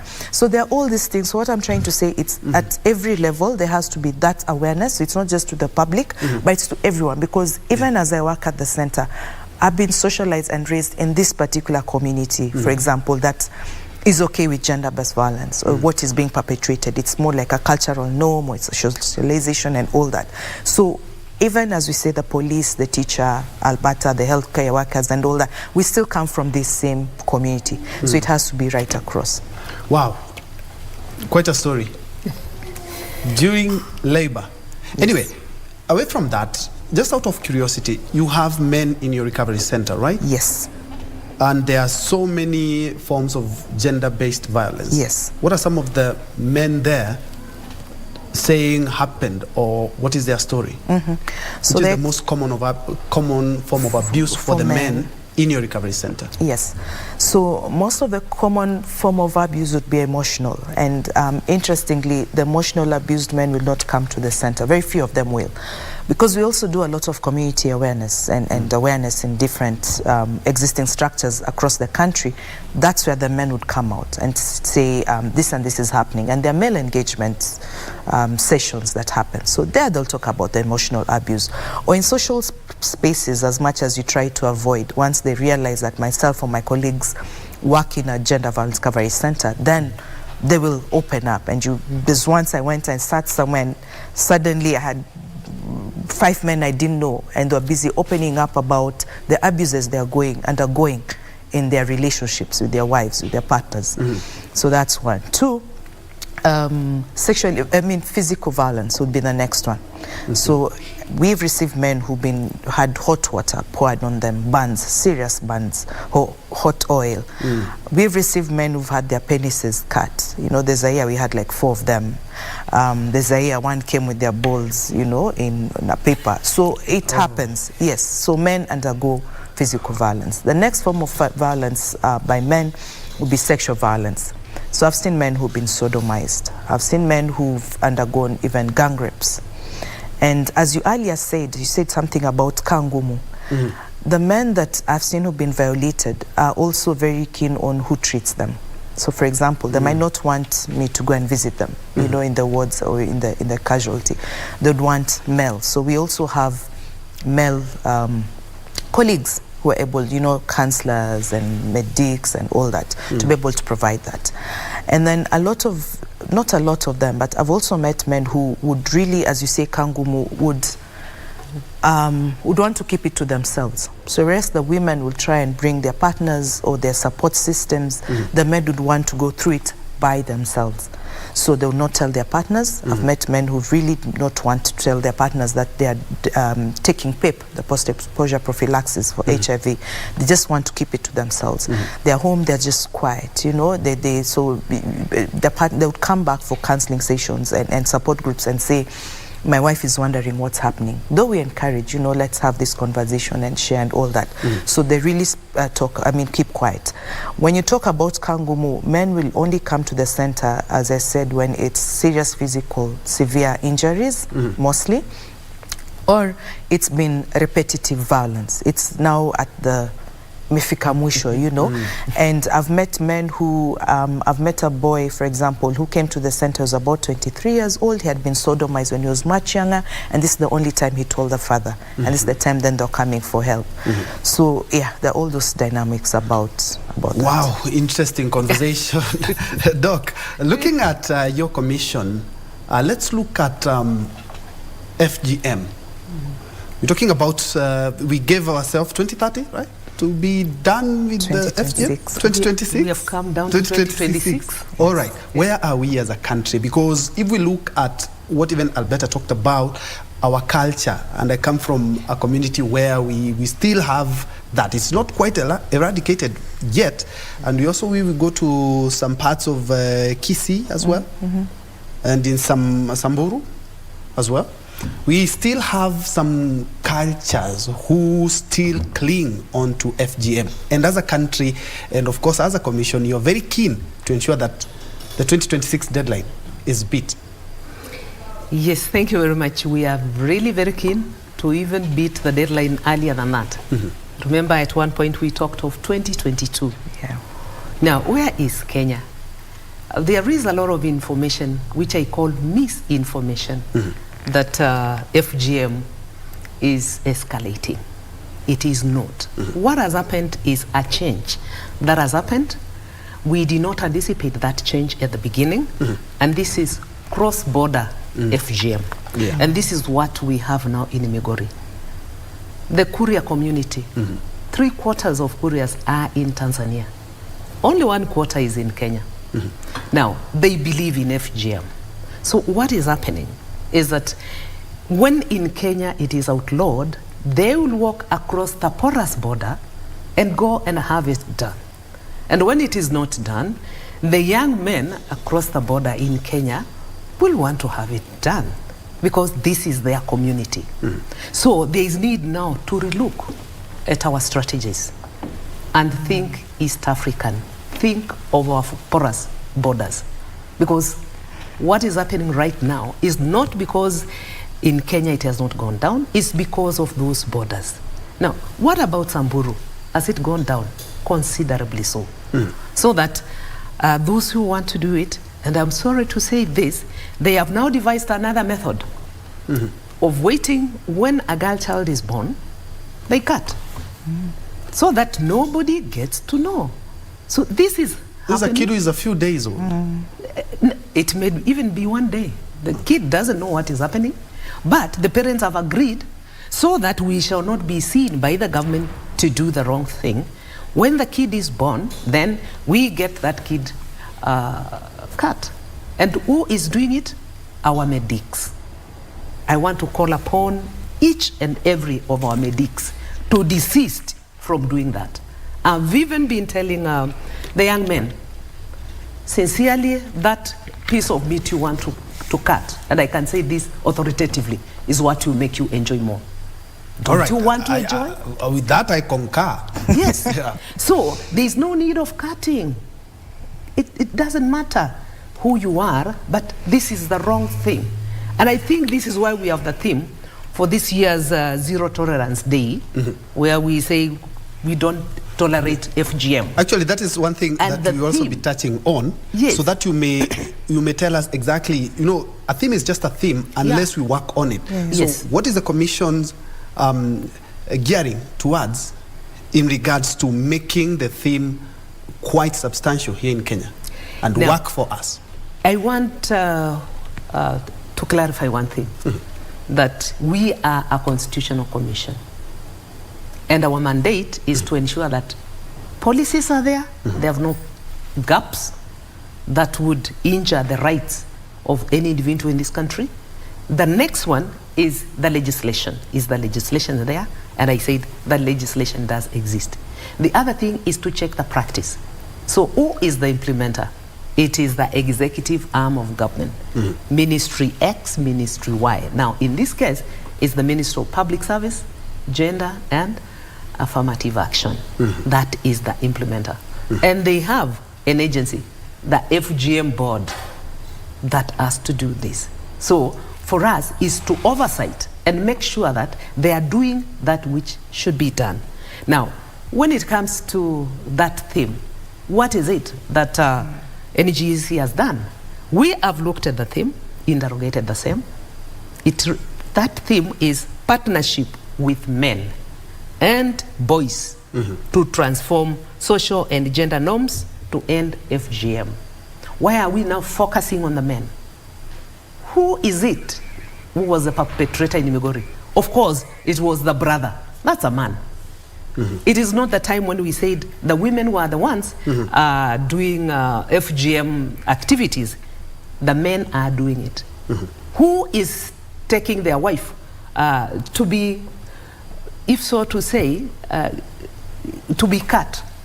It is this man. So if we ignore the man factor, the boy factor, then we are not going to end FGM. And that is where, at the beginning, we thought it was a women's affair, because in northeastern Kenya, it is the women who do this activity. In Meru, it was the women who were doing this activity. And the interventions therein have changed those women. They are now our allies. They don't want to cut anymore. And the girls are being educated. You know, instead of being cut, because the idea of bringing them together to cut them was to educate them to be women and what they can do with their children, with cooking, with their wife, with their husbands. Now, this is being taught without them having been cut. That is happening in Meru. And I would want to thank Maendeleo ya Wanawake, because such initiatives is what should be there, so that we don't lose our very good cultural practices. But then the harmful ones should not be perpetrated. And the person to stop that is the boy child, is the man who has been perpetrating it. And I want to call on men, once more, I want to remind them, if you want to enjoy, please fight that cut. And I we shall agree be with home you. and dry. Thank And you. Albert, I would like you to also touch on that, because I come from the Mount Kenya East part of Kenya, where we are notorious for that. Not everyone per se, but they still propagated. And I totally concur with the chairperson of Gender, National Gender Commission, that we as the men can contribute wholly towards ending FGM. Because you find that if a lady has not undergone the cut, you cannot get married to, or you lose the value, the market value. But if I say that I want to get married and I want someone who has not undergone the cut, I think that plus the advocacy boys and men, I think we can end this. I totally agree. And as the chair has rightfully said, for a long time, even not just fighting female genital mutilation, but also gender-based violence, we used to engage the women and girls and left out the boys. But it's gender-based violence is, as we said, it's both genders. And speaking about earlier about the power dynamics and being in a patriarchal society, and as you also say, is that then the men and boys have control over resources, over leadership, over a lot of things. So once you engage them, and you're very right, and that was used actually even in the Moran community. All right. Where the Morans, kindly hold the thought. We need to cross over to Governor Mohamed Khalif of Wajir speaking on the launch of the Horn of Africa groundwater project at the Pan-Afric Hotel, but we will be getting back to that as soon as it's ready. Kindly proceed with your point, and apologies for that. No, that's okay. So, yeah, I thought. So yes, so the Morans, I was giving an example of the Morans who had to be engaged. For a long time, you know, they're engaging the female cutters and all that. So the men had to be engaged. I told you know what, you can also marry women who are not circumcised. And that started changing the narrative. So I totally agree. Something else that we've not touched on is female genital mutilation around, would I say politically instigated or something like that. So around elections, you'd find that there are certain gangs that come up, and then you're told women are now being forced, you know, to be cut, or if you're a wife to this particular and political... we had that in the report of 2007 post-election chaos. Yes. So that's also another aspect to tie up. Other thing that tying up with female genital mutilation, when it's done at a certain... First, it's wrong. But when it's done, earlier I think one of us mentioned it, is that the child marriage aspect. So you find the girls are circumcised, which is again wrong. And then immediately after that, you're finding that they're now, quote unquote, ready for marriage. So then you're having a lot of child marriages.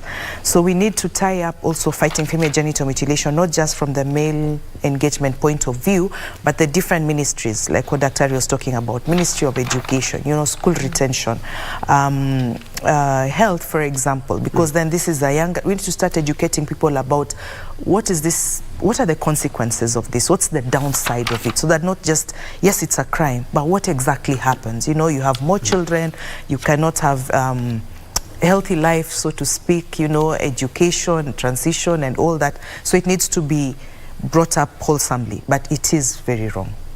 And Chairperson, I would like you to touch on the psychological violence aspect of it, because, and even if we first of all look at the number of school-going students or pupils who have committed suicide because of some demands or some pressure from their parents because of perhaps how they performed or what they do at home. When we look at the psychological one, it could be a little bit harder to detect. And unfortunately, in some instances, we have seen people take their lives. And when people take their lives, then Alberta will not be in business. But if we are able to check this out, we can be able to help these people, and we can be able to now rope in the likes of Alberta so that we may help these people, because it's something that can be well hidden, unlike the physical violence. Thank you very much. I think when it comes to psychological violence, it is one of the silent killers.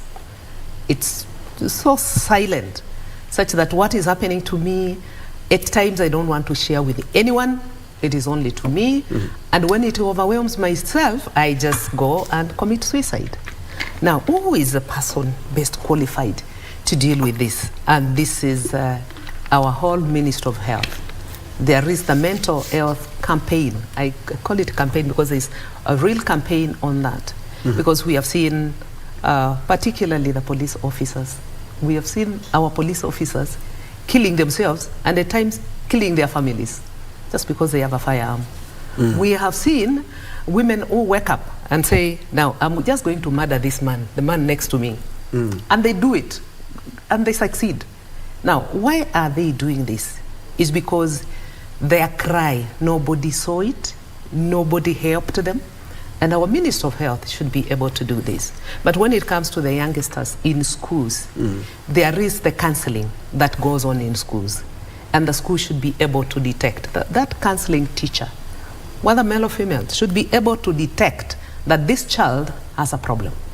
And that problem should be reported not only to the parents, but also to the health facilities so that the child is assisted. Because when this violence is so silent, it will just kill, and I don't know any other way that it will come out unless it is addressed. So it is one of the worst types of GBV. Because if I were to give an example, I'm just at home and somebody comes and tells me, you know, you are not the child of your father.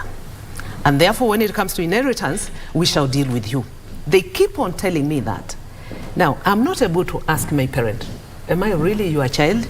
I'm not able to ask that.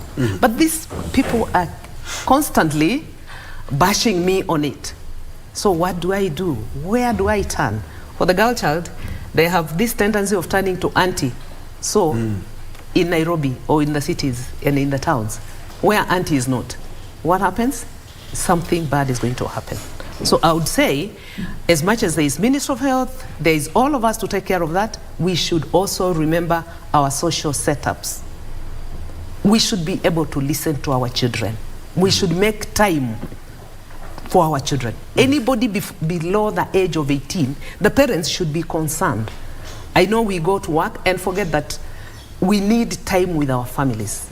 Everyone should be able to make time, at least one day, so that the child has somebody to confide in, a person that does not threaten.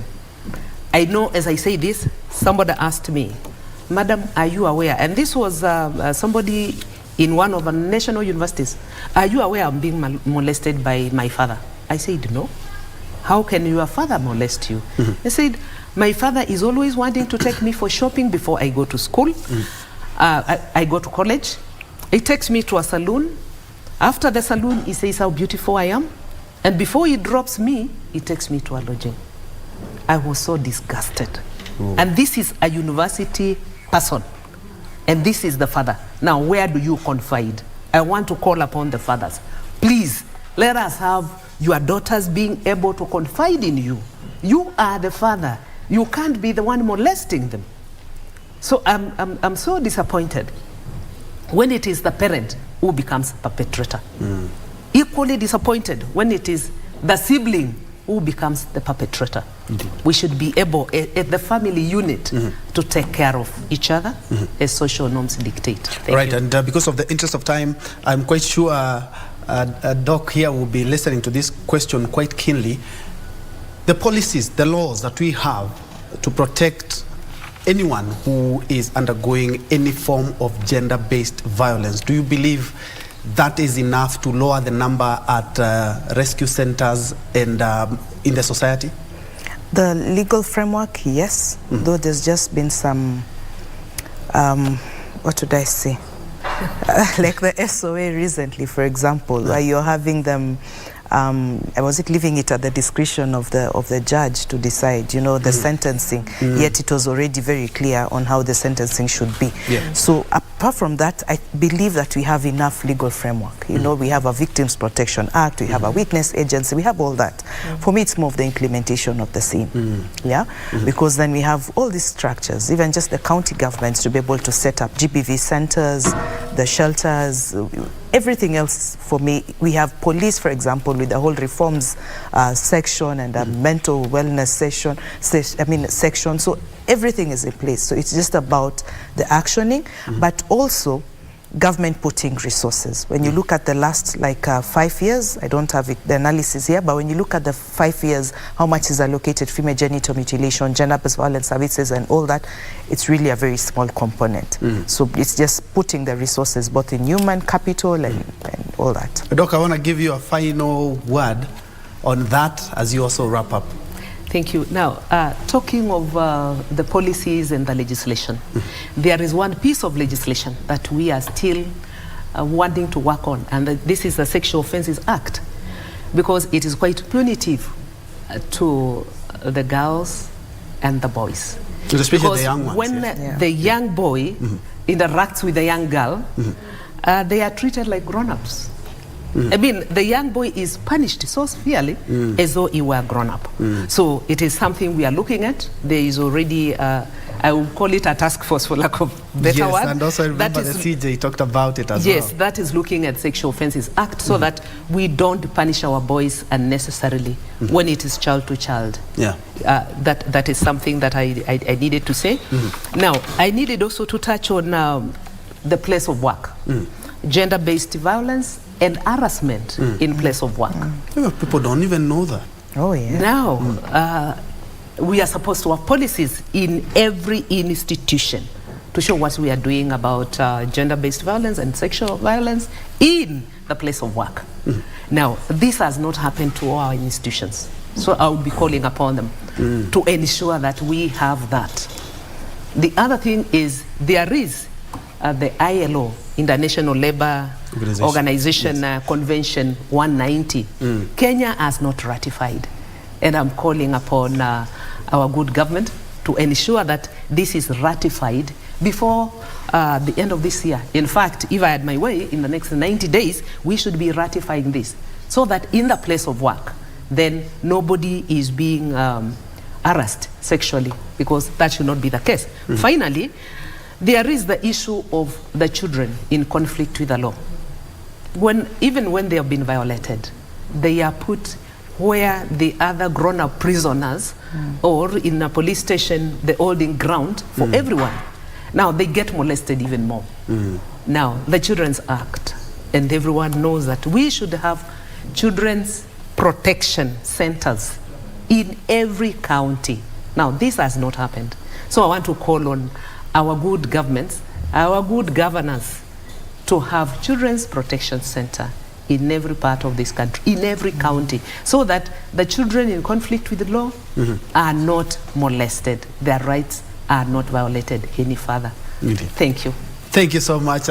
You finished up your last point? Yes, please seek for help when there's gender-based, when you're violated, or where know can someone people who's find been you? violated. Because this is not the first time you've come here, and there might be someone out there who would want your services, perhaps. Sure. So there's a national GBV hotline, that's 1195. There's a children's hotline, 116. There's a GVRC hotline, 0800 720 565. All right. Yes, so any of the GVRC centers or police stations or hospitals. Thank you. Alberta Mumbua from the Gender Violence Recovery Center. And just next to me, I have Dr. Joyce Mutinda, who is the chairperson, National Gender and Equality Commission. Ladies, I've had quite a talk with you. And thank you so much for even making time and for your insight as well. Thank you. That's where we wrap it up. And now I'm giving the baton to Kurunzi Mashinani and Tamrini, which is coming up in the next 2 minutes. Thank you so much for watching. My name is Bentro Njue. Lensa Odingo is our sign language interpreter. Earlier on, we had Lucy Mwaurapo, who have made this program a success. Thank you so much and have a blessed afternoon.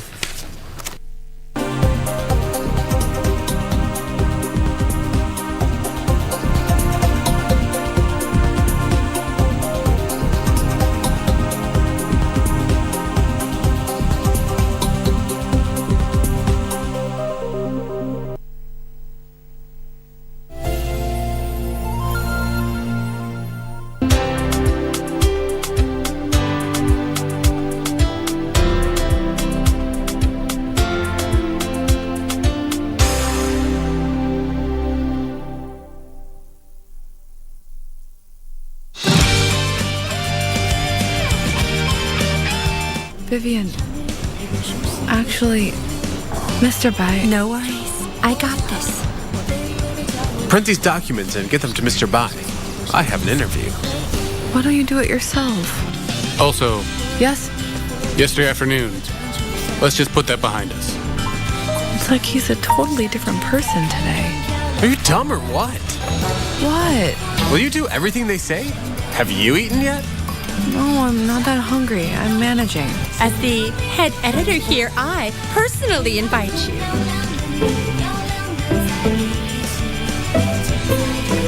Okay. He said yes. Yeah. He's going? Okay!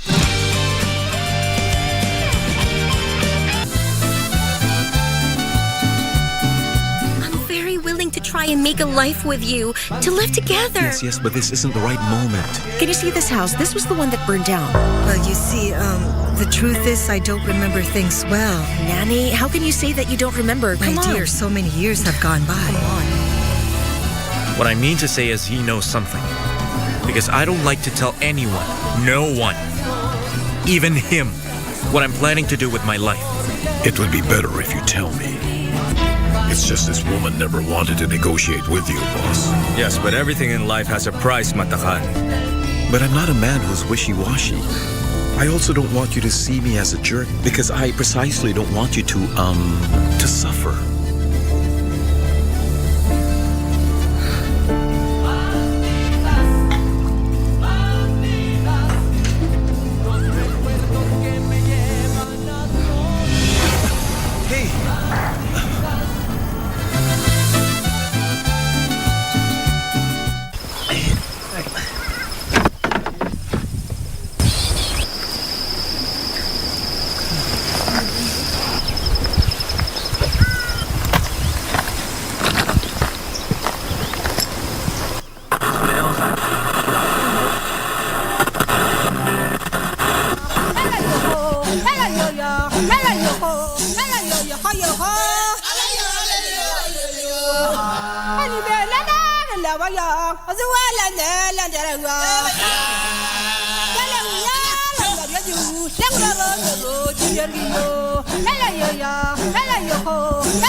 Sacrifice grace and mercy for mere utility, yeah.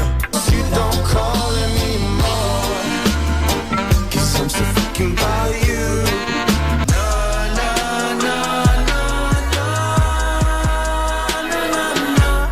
We're the survivors. Step back, comes the shark attack.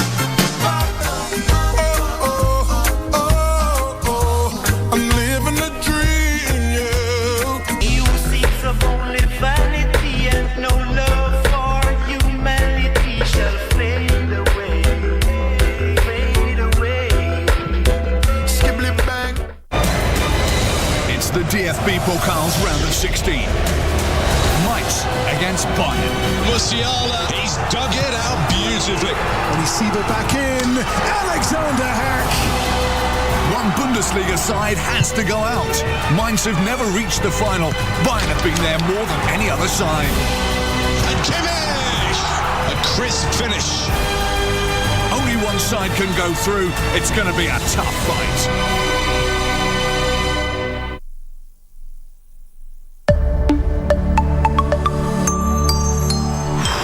Really hope they have good reason. Lakini si walijaribu kukua. Telling you, Mel, hawa watu ni wa dangerous. I know. Na mbona wachi kuwafuatafuata? They shot my dad, Sitawa. Mama? What? Yeye ndiye anafaa kuwa huko, si wewe. Ama jamaa wakijua huko.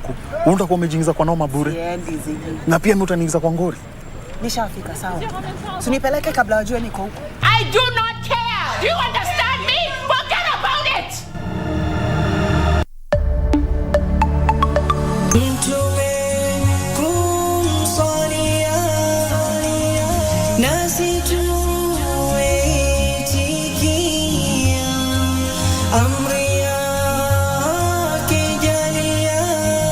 Maisha ya sahaba Abdullah bin Umar radhiallahu anhu, kama tulivyoweza kusikia, ni kuwa yalikuwa ni maisha ya kumpendeza Allah subhanahu wa ta'ala.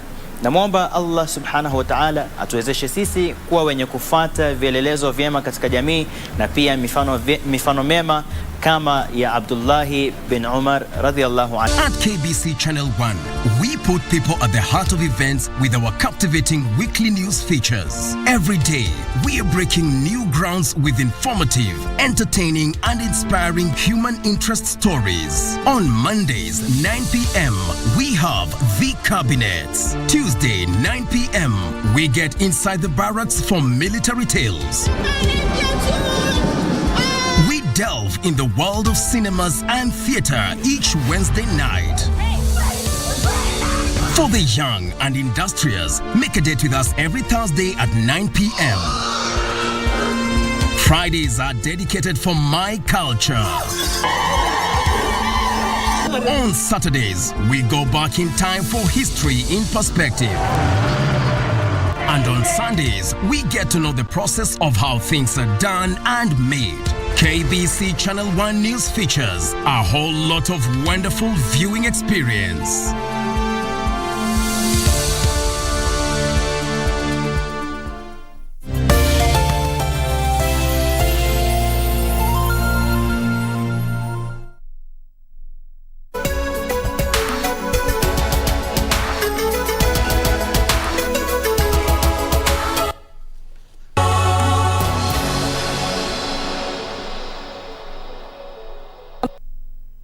za kuhesabu baada ya saa 6 saa za Afrika Mashariki. Ni siku ya kwanza ya mwezi wa Februari mwaka 2023. Karibu sana kwenye taarifa zetu za Kurunzi Mashinani. Mimi naitwa Gladys Mungai na moja kwa moja naarifu kwamba tunaanza katika mkahawa Pan Africa ambapo kuna shughuli ya uzinduzi wa mradi wa maji. Hebu tuvuke huko tusikie kuna yapi. Maybe this particular project problem we are facing could not have been so much as it is now. The other one is the scope of this program. We'll also look at review and sit with you, because what we need is impact. So we'll analyze each and every element of the program, and then we see how best can we really, out of this money, can we get the best results for these counties. So we'll come back to you as we talk with our development partners to see how best we can get the best result out of this program. The other one is to enhance on governance. We need to ensure that in any coin we get, because we are talking about scarce resources, let us make sure that we use it well. And the governance on the rural water management, I think that is an area we need to improve, and I think we'll work together to ensure that all rural water resources are well managed, so that there is also value for money and there is sustainability in those boreholes. And going forward, we want to use technology as much as possible to manage water in this country. And this program has come up with a technology component, which I believe we can harness it so that water can be managed in a more effective and efficient manner using technology going forward. Otherwise, governors and all of us here, you know that we have a challenge when it comes to resources, and water is a big problem in this country. So we are looking at also reviewing our current budget, so that we focus on the areas whereby we need immediate intervention. So we'll be reviewing also our programs. And also county government, please review also your program, and I like that. Can we first of all address the emergencies as we move on other development programs? So as we do that in the national government, please at the county government also look at it, but we'll work together to make sure that we deliver on this program on time. Otherwise, with those few remarks, I would like to welcome the CS to make her remarks and officially launch this program so that we can start full implementation. Welcome, CS.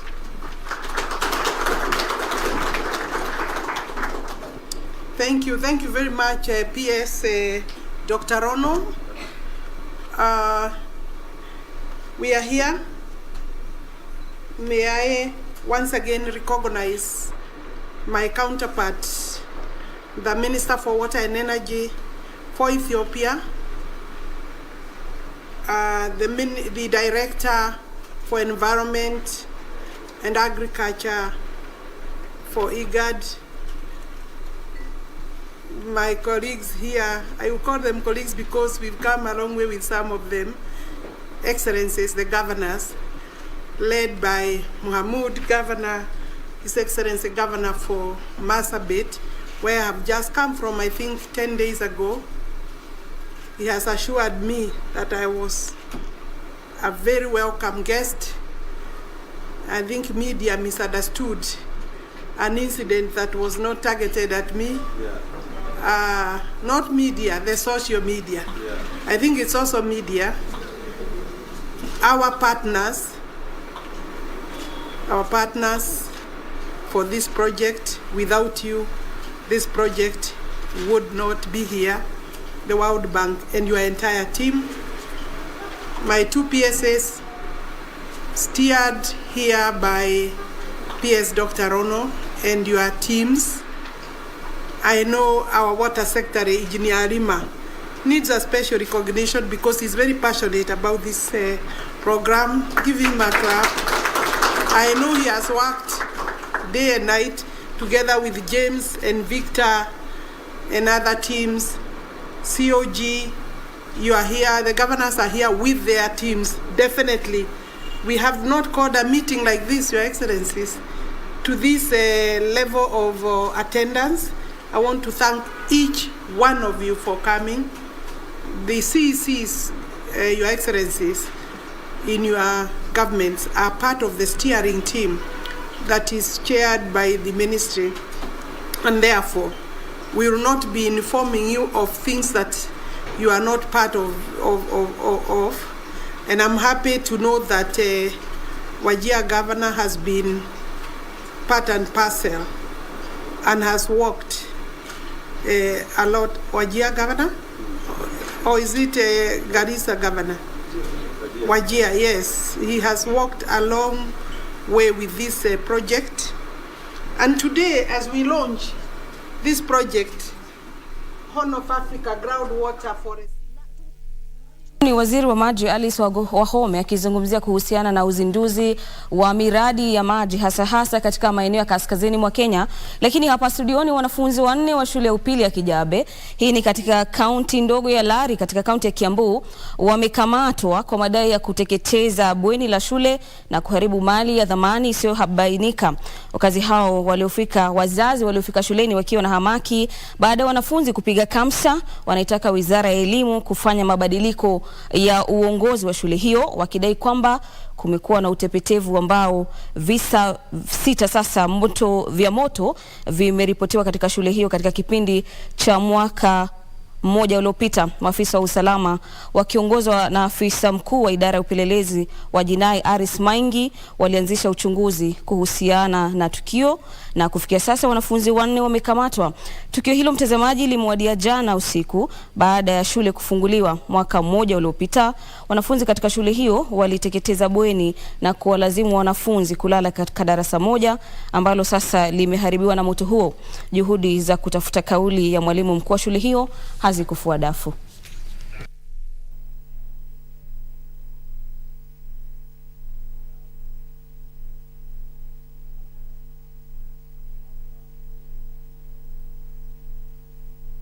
Kukawa na makelele, tukakuja kuitika. Tukakuta dormitory moja imechomeka. Wakisema watakula kuku wanapikiwa immediately. Watakula pizza wanapikiwa immediately. Hakuna discipline. Na discipline inakuwa na head teacher. Head teacher ni mwenye anatukana watu hapa. Sasa mtu kama mimi nikiitwa stupid na head teacher na ama parent na other incidents hivi, wanafunzi wanakimbia na huku wanashikwa na huku wakipanda, hizo anafichanisha hivi. Na tunaomba serikali na the education ya Rari, you transfer this teacher. Kama hapa juu kuko hivi, huku chini kuko aje? I'm very clear. Anything your ministry it handle, and we have not exhausted any investigation. Kwa hivyo we don't have anything to say. Sawa? Ni wangapi wameshikwa?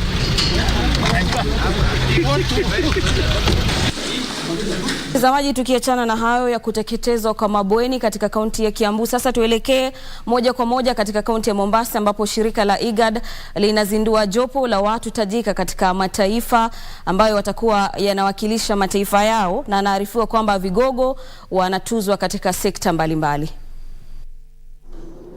And so this is a very good reconnection after those very many years. In 2003, I was a protocol officer for the Sudan peace process in Naivasha for 3 months, from the beginning to the end. I used to alternate as protocol officer both for Ali Osman Tah, who was then the vice president of the Sudan, and John Garang. And therefore, today seems like a reconnection of that process. I want to congratulate the executive secretary for the statement of just concluded the 3rd annual State of the Region address, which has actually given us the status of where we are. And I was pleased being the Director of Africa, listening to him on where we are and where we are heading to. And therefore, I congratulate you, Executive Director, for that statement.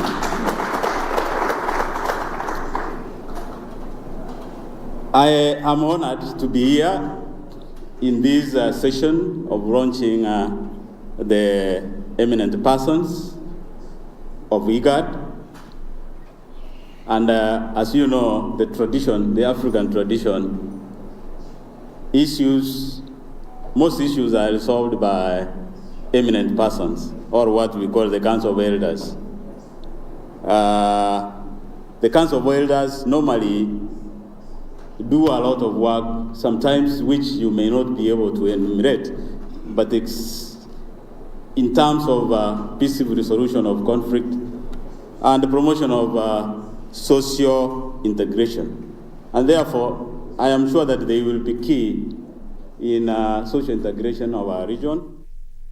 Mtazamaji, hizo ni hotuba kutoka mkahawa White Sands huko Mombasa kuhusiana na kongamano la shirika la IGAD.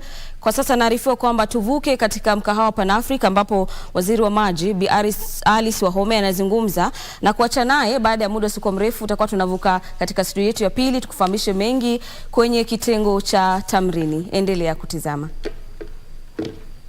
It has hit the entire country, but these particular counties need more attention, more specific, close focused attention to be able to deal with the impact.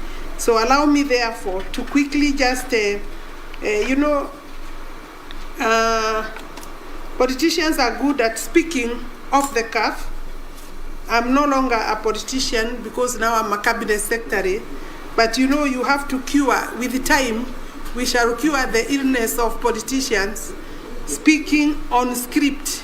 Politicians like off the cuff because you can hardly be held accountable, and you can always say that I was misquoted, or I was quoted out of context, and so many other words to run away. So I have a few things to say today as we launch this program. It is my pleasure to welcome you to this launch of Horn of Africa Groundwater for Resilience Project. I'm pleased to note the critical role played by World Bank to finance this program or this project through a loan of $135 million US. I think that amounts to about 15.5 billion Kenya shillings for records, to be disbursed within 6 years period, running from 2022 to 2027. And of course, we can do it faster.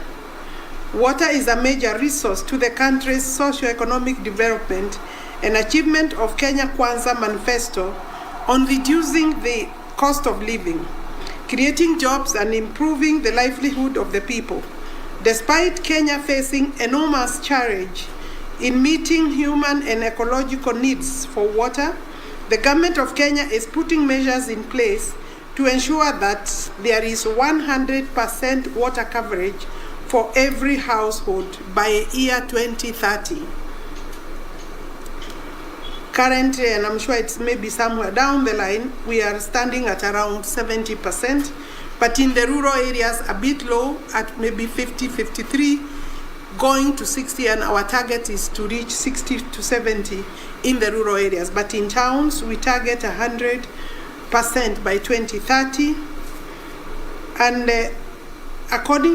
in accordance with our constitution, of course, the responsibility to access water for every person is laid on the state, and I dare say also the county governments. We therefore look forward to meeting goal number 6 to ensure availability and sustainable management of water and sanitation for all. This will greatly improve the living standards of the people if we were to hit SDG 6. As we work to implement the different measures for improving our national water coverage, I'm delighted to recognize the significant role played by groundwater in our development. Our mission as a ministry is to enhance access to clean and safe water for all in good quality and quantity at an affordable price. Kenya, as the rest of the world, is becoming more and more water scarce due to diminishing water resources as a result of population growth, urbanization, and rising standards of living across the country. While at the same time, the catchment areas have degraded or are going through degradation, and poor waste management continue to reduce fresh water availability. These challenges have adverse effects, especially in arid and semi-arid areas, the regions that are in issue here today. Eventually, we have lost lives and livestock. Therefore, in October 2020, during a ministerial roundtable consultative meeting of Horn of Africa ministers, confirmed groundwater as a priority area under resilience pillar. The finance ministers of Horn of Africa issued a communique following the meeting in which they pledged to keep up their investment and policy initiatives and asked their development partners to hasten the planning and approval of the projects they intended to support. Ladies and gentlemen, Ministry of Water and Sanitation and Irrigation, Water Resources Authority, Water Sector Trust Fund, Regional Center for Groundwater Resource Education, Training and Research for East Africa, in collaboration with the World Bank team, prepared the Horn of Africa Groundwater for Resilience Project to address water and security challenges facing the Horn of Africa. The program is a regional program involving Kenya, Somalia, Ethiopia, South Sudan, Djibouti, Eritrea, and IGAD. And I'm aware that there is huge commitment to Ethiopia and Somalia and the other countries.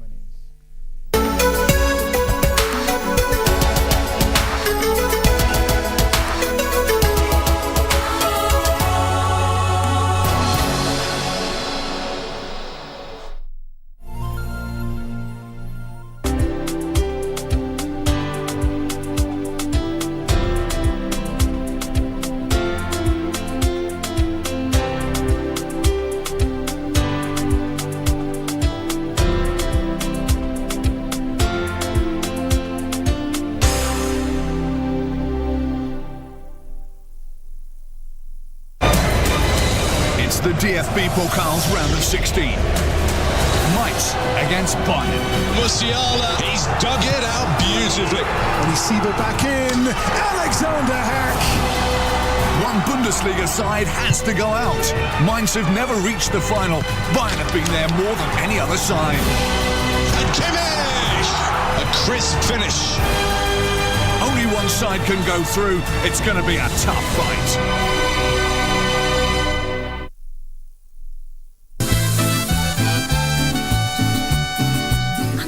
Willing to try and make a life with you, to live together. Yes, but this isn't the right moment. Can you see this house? This was the one that burned down. Well, you see, the truth is I don't remember things well. Nanny, how can you say that you don't remember? Come My on. dear, so many years have gone by. Come on. What I mean to say is he knows something. Because I don't like to tell anyone, no one, even him, what I'm planning to do with my life. It would be better if you tell me. It's just this woman never wanted to negotiate with you, boss. Yes, but everything in life has a price, Matakhan. But I'm not a man who's wishy-washy. I also don't want you to see me as a jerk because I precisely don't want you to suffer.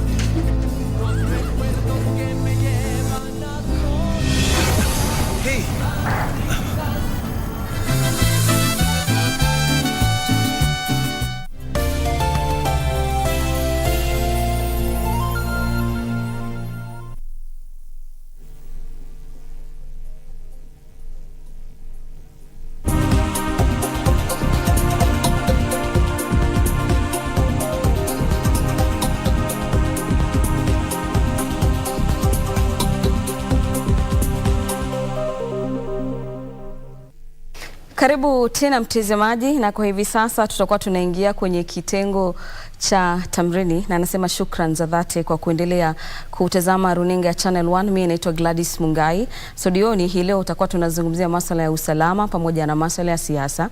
Tunaye Daktari Isaac Hassan ambaye ni mwanasiasa na Profesa Fred Ogola ambaye ni kiongozi wa Linda Ugatuzi. Karibu sana Fred na Daktari Isaac kwenye studio zetu za KBC. Na moja kwa moja nataka tuanzie katika masuala ya usalama. Siasa tutaangazia kidogo baadaye. Na tuangazie pengine Prof, nitakuwa naanza nawe, na ni kwamba tangia serikali ya awali iliyopita, serikali ya Rais Uhuru Kenyatta, tulimuona waziri wa usalama wakati ule Daktari Fred Matiang'i akizunguka tu katika maeneo mbalimbali katika hii county. Nazungumzia maeneo ya kaskazini mwa Kenya na hata katika bonde la Ufa. Na hivi majuzi katika wiki mbili zilizopita, waziri wa sasa ambaye ni Profesa Kithure Kindiki amekuwepo katika maeneo ya Marsabit na hata Baringo. Lakini kando na hivyo, baada ya yeye kutoka katika kila anakozunguka, tunaona kwamba mashambulizi yanatekelezwa. Pengine kama mtaalam, swala hili unaliona, mnachukulia vipi? Asante sana Gladys kunaita hapa KBC. We say Kenyans watching. Sasa tunatazama watu wa Kenya. Kusema ukweli, lazima tuwe na mikakati sawa tukitaka kumaliza mambo ya usalama. Wajua, usalama hailindwi na usalama hailindwi na nguvu. Usalama ni kati ya wale ambao wanazozana, ndio usalama unapatikana. Nikitoa mfano kidogo, je, ushawahi enda mtaaduni kama Kibera ukaona kama mtu ako na kiosk, na kwa hiyo kiosk kuna bidhaa ambao pengine zinaweza kuwa milioni ya pesa, na kuna mtu anaiba hizo bidhaa, la kuna usalama huko, hakuna polisi amesimama hapo, hakuna mtu akona bunduki hapo, inamaanisha wako na amani na mwenye anafanya kazi hapo, mwenye duka ni mwenzao, ananunua dawa zao, ananunua mboga yao, ananunua sukari. Sasa wako pamoja, wanaishi kama jamii moja. Sasa mikakati ile ambayo itasaidia kuleta usalama ya kudumu ni kujua chanzo gani, ni nini ndio chanzo ya hii ukosefu wa usalama kwa hizi mineo venye watu wanazozana. Kama mtu anasema mtu alichukua ng'ombe yangu, kwa sababu saa zingine inakuanga mambo ya ng'ombe. Je, ng'ombe ni ya nani? Na nani ako na haki? Wajua wanasikia kama Wamasai wanasema ng'ombe wote ni wao, sivyo? Hiyo ilitokea namna gani? Kuna wakati nilikuwa naishi sehemu inaitwa Tarasa. Kuna kikundi inaitwa Ormas na kuna kitu inaitwa Pokomos. Pokomos wao ni watu ambao wako na mimea kama mahindi, mboga, na Ormas wao wanachunga ng'ombe. Sasa kile kilikuwa inaleta shida ilikuwa ya kuwa Wapokomo wanaamini ya kuwa ng'ombe haifai iwekwe kwa mashamba zao. na Ormas wanajua mimea kama mahindi ama mboga zinatoka mbinguni kwa sababu hizo Mungu ameleta. Sasa ng'ombe wanaweza ingia tu. Walianza hapo. Sasa chanzo ilikuwa kukaa na wao na kuelimisha kuwa ng'ombe inafaa iwe inawekwa mahali pengine za kupata nyasi yao, sio nyasi inakuwa mahindi ya mtu mwenzake. Alafu pia kusema usalama ya Wapokomo ni usalama kwa Ormas. Sasa mimi kama missionary nilikuwa nafanya kazi, ilikuwa kuelimisha kwanza, sio kwanza kusema usijaribu wewe, ukijaribu wewe tutakupiga. Hiyo haizileta, kwa sababu ajua rais pia alikuwa akasema usijaribu. Wajua hizo haileti ile chanzo ya kuleta usalama, kwa sababu usalama hailetwi na kukua na bunduki. Wajua kama unafaa uwe na bunduki ili uwe na usalama, ujue hakuna usalama. Usalama inafaa uko na bunduki just in case, si ati bunduki ndio inaleta nini? Usalama. Kwa sababu watu ni wengi, the ratio of the police to the population ni ndogo, hata wanajeshi. Kwa hivyo usalama italetwa kwa kuelewana na kufanya jamii wakuwe na ile kuelewa maana ya kuishi pamoja. Asante, namuona Hassan akiitikia kutokana na pengine na kauli zako. Na Hassan, nikikushirikisha katika swala hilo, tumemuona pia Rais William Ruto akizunguka, na mojawapo ya madai ni kwamba baadhi ya wanasiasa ndio wanaowapatia raia zile bunduki za kuhakikisha kwamba kususia swala la amani na wizi wa mifugo. Na pale ambapo tumeona viongozi wakija, baadhi ya viongozi ambao kidogo inaonekana kana kwamba wao wanafadhili hizo shughuli za kutatiza swala la amani, iweje kwamba hata baada ya viongozi kuletwa pamoja na jamii ni kama wanaonekana wanazungumza kwa sauti moja? Ni vipi tunazidi kushuhudia masuala ya mashambulizi katika maeneo ya kaskazini na bonde la Ufa? Asante sana Gladys, asante KBC kupatia sisi fursa ambayo tunaongea kitu muhimu kwa nchi yetu. Ya kwanza, vile profesa amesema, amani iko kwa wananchi, haiko kwa risasi ama bunduki. Lakini kidogo nataka kuelezea vile vita ama insecurity ya saizi ama insecurity ambayo tuliyopita mwaka 2, 3, 4 vile zinatofautiana. Huko Northern Kenya, mimi ni mzaliwa wa Mandera, na unajua tunaiona hii insecurity kila wakati namna gani inajileta, manifesto the way it manifests. Ya kwanza kabisa, hapa awali watu walikuwa wanaangalia mambo ya rasilimali. So watu wanaenda ku raid family fulani kuchukua ng'ombe yao. Ila hiyo ilikuwa ni tabia tu, ni vile wale wananchi wanaishi huko wamezoea kufanya hivyo, na vijana ndio hasa lazima wariwadiwe wakiwa wamefanya kazi kama hiyo. Lakini sasa kidogo kitu imebadilika. Rasilimali ya saizi imeisha, ng'ombe imeisha, ngamia imeisha huko kwetu. Vijana wamebaki bila wanyama yoyote ama rasilimali yoyote. Hususan ni drought ambayo ilikuwa imekaa long sana. Hii drought imecontribute insecurity sana. Ya kwanza ni kwamba unakuta mtu hana chochote, anaona mtu fulani ndio amebaki na kidogo, namna gani ambaye aende achukue hiyo, aende ajisaidie naye. So rasilimali vile saizi iko, poverty ndio imeanza kuleta hii insecurity. Ya pili, unakuta wanasiasa kila mtu ana chest thump kwa familia yake, akisema kwamba watu yangu wakiguzwa nyinyi naye muguze. Na so huko Northern Kenya unaona kila mtu ana defend ile ukoo yeye ametoka. Hiyo pia inaongezea kuchocheana kati ya wananchi ambao wanaishi pamoja, kabila tofauti ambao wanaishi pamoja na wamezoea kuishi pamoja. Ya tatu ni nadhani ni sisi hasa serikali kutoelewa ni nini ambaye inatakiwa ifanywe na ni nani ambaye afanye mambo ya insecurity huko. Ni nini ninasema? Ninasema kwamba kama security to involve wananchi, tuambie kwamba conflict resolution is a complex thing. Kama hiyo conflict resolution structures ziwekwe vizuri na waambiwe kila mwananchi ile jinsi ambayo wangeleta amani na wa cohabit pamoja bila kuleta shida yote, hiyo pia inaleta inaleta pia jinsi ama process mzuri ambayo amani inaweza ikatokea. Naam, Hassan, umezungumza swala la viongozi kujipiga kifua, na nilipokuwa natanguliza kwa swali langu nilisema kwamba viongozi wamekuwa wakiungana na kuoneshana kwamba ni kama tuko pamoja katika hili swala. Ina maana kwamba hizi shughuli za kuwashirikisha viongozi ambako kuna masuala pengine ya utovu au ukosefu wa usalama huwa wanakuja tu kuonekana, wala si kwamba wana nia ya kumaliza hizo njama za kuhakikisha kwamba pengine usalama unatatizwa.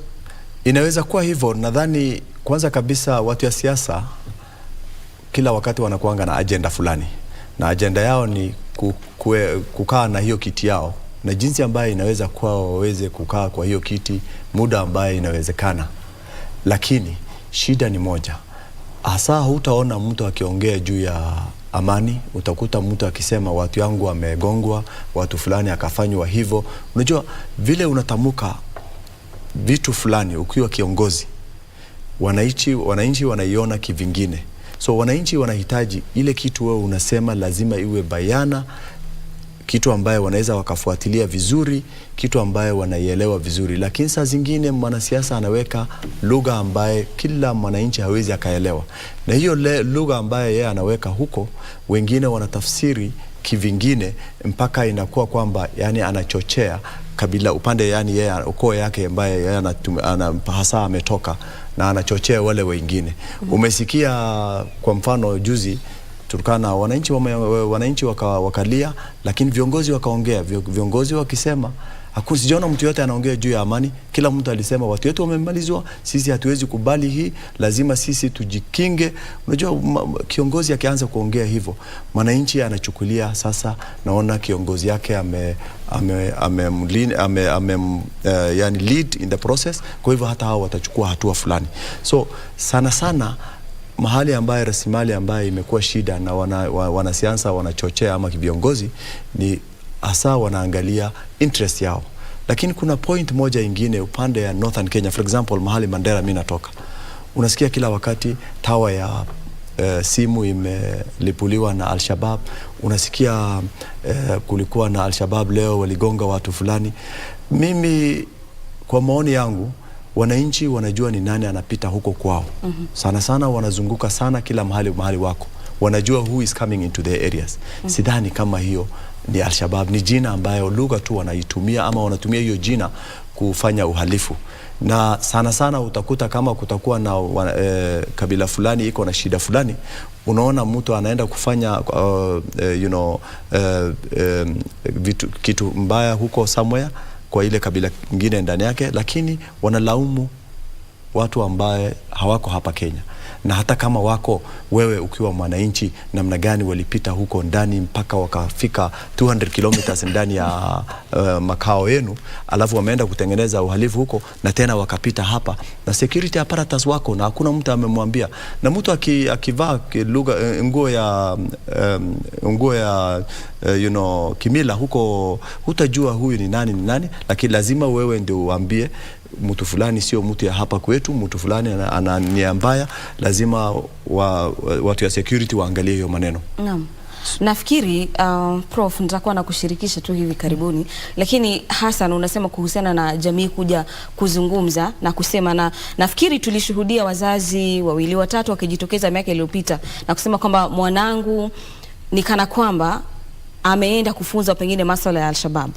Na ni kwa nini hali hiyo hatuioni? Ni kwa nini kwa sasa, pengine Prof nikikushirikisha katika swala hili, ni kwa nini jamii, si maeneo ya kaskazini peke yake yanavyozungumza, japo ni kwamba kidogo wazazi katika eneo hilo wamelegea kidogo katika miaka 1-2 iliyopita, usalama katika maeneo ya Turkana, maeneo ya Baringo, maeneo hata ya Mandera anakotoka, manake kule wanapigana kijamii. Ni kwa nini jamii hazijitokezi na kusema kwamba wana wetu ndio wanao husika katika swali? Kwa nini wanawakinga? Manake sasa pale ambapo mwanangu anapokwenda anaiba mifugo, anatoka pale anaenda anapiga jamii kwa sababu ya rasilimali za maji, alafu anakuja nyumbani, alafu sisemi. Sasa hiyo ndio pengine huenda ikachangia kwamba ule uozo na ukosefu wa usalama unaendelea kwa kipindi kirefu. Kwa nini hatuoni jamii zikija katika mstari wa mbele kusema kwamba tatizo sisi ndio tunasuluhu na chanzo cha ukosefu wa usalama ni hiki na hiki?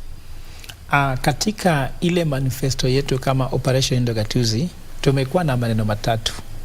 Kwanza, hekima mashinani. Hapo kwa mashinani tuko na hekima. Alafu ya pili, rasilimali mashinani. Alafu kisha tunasema matunda mashinani.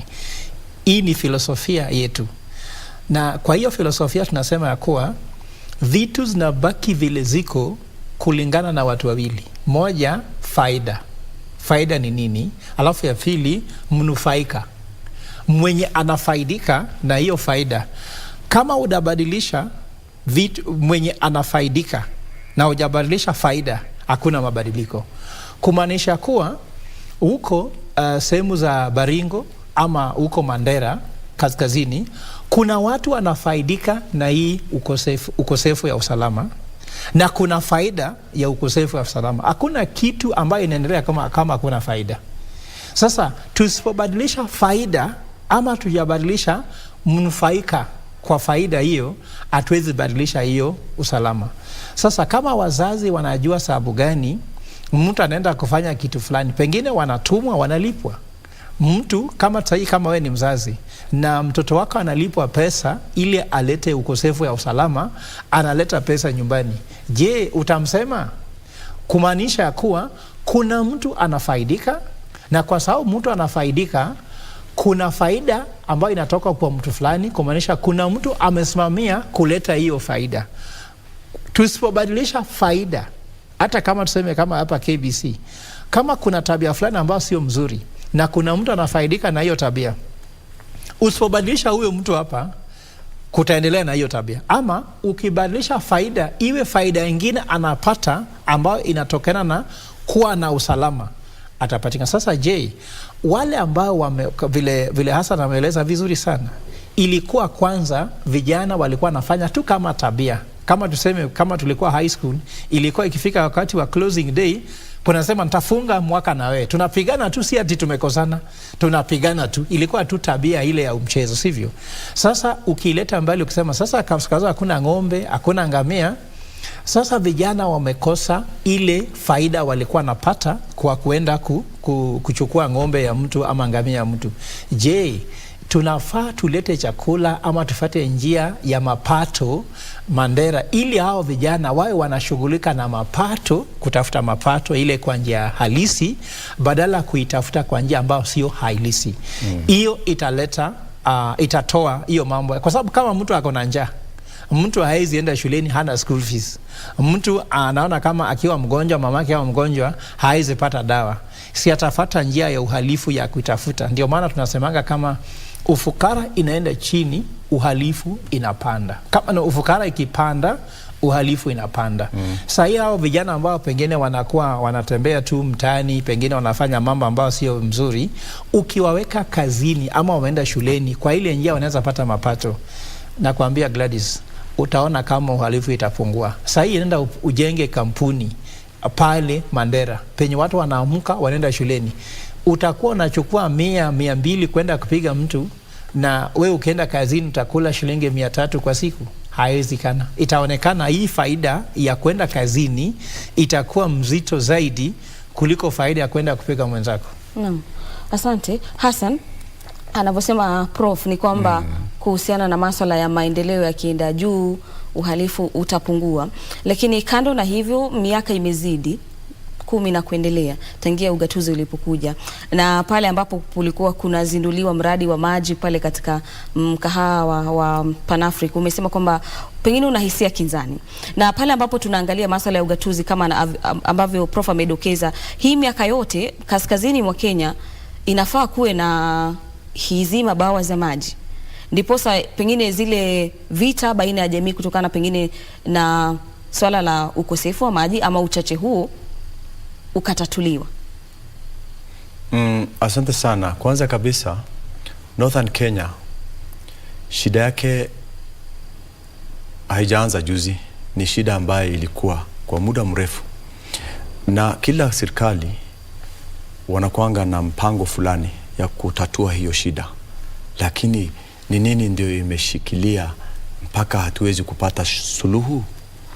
Hiyo ndio swali mimi napenda kuuliza kila wakati. Kwa mfano, tulikuwa tunaitwa arid and semi-arid land. Saizi temperature wa Nairobi with the climate change, temperature ya Nairobi sahi ina read kama 30-35 vile ambaye arid and semi-arid mbeleni ilikuwa ina read. Lakini huko Northern Kenya sahi temperature ni 40-45. Hiyo ni dalili ya being desert.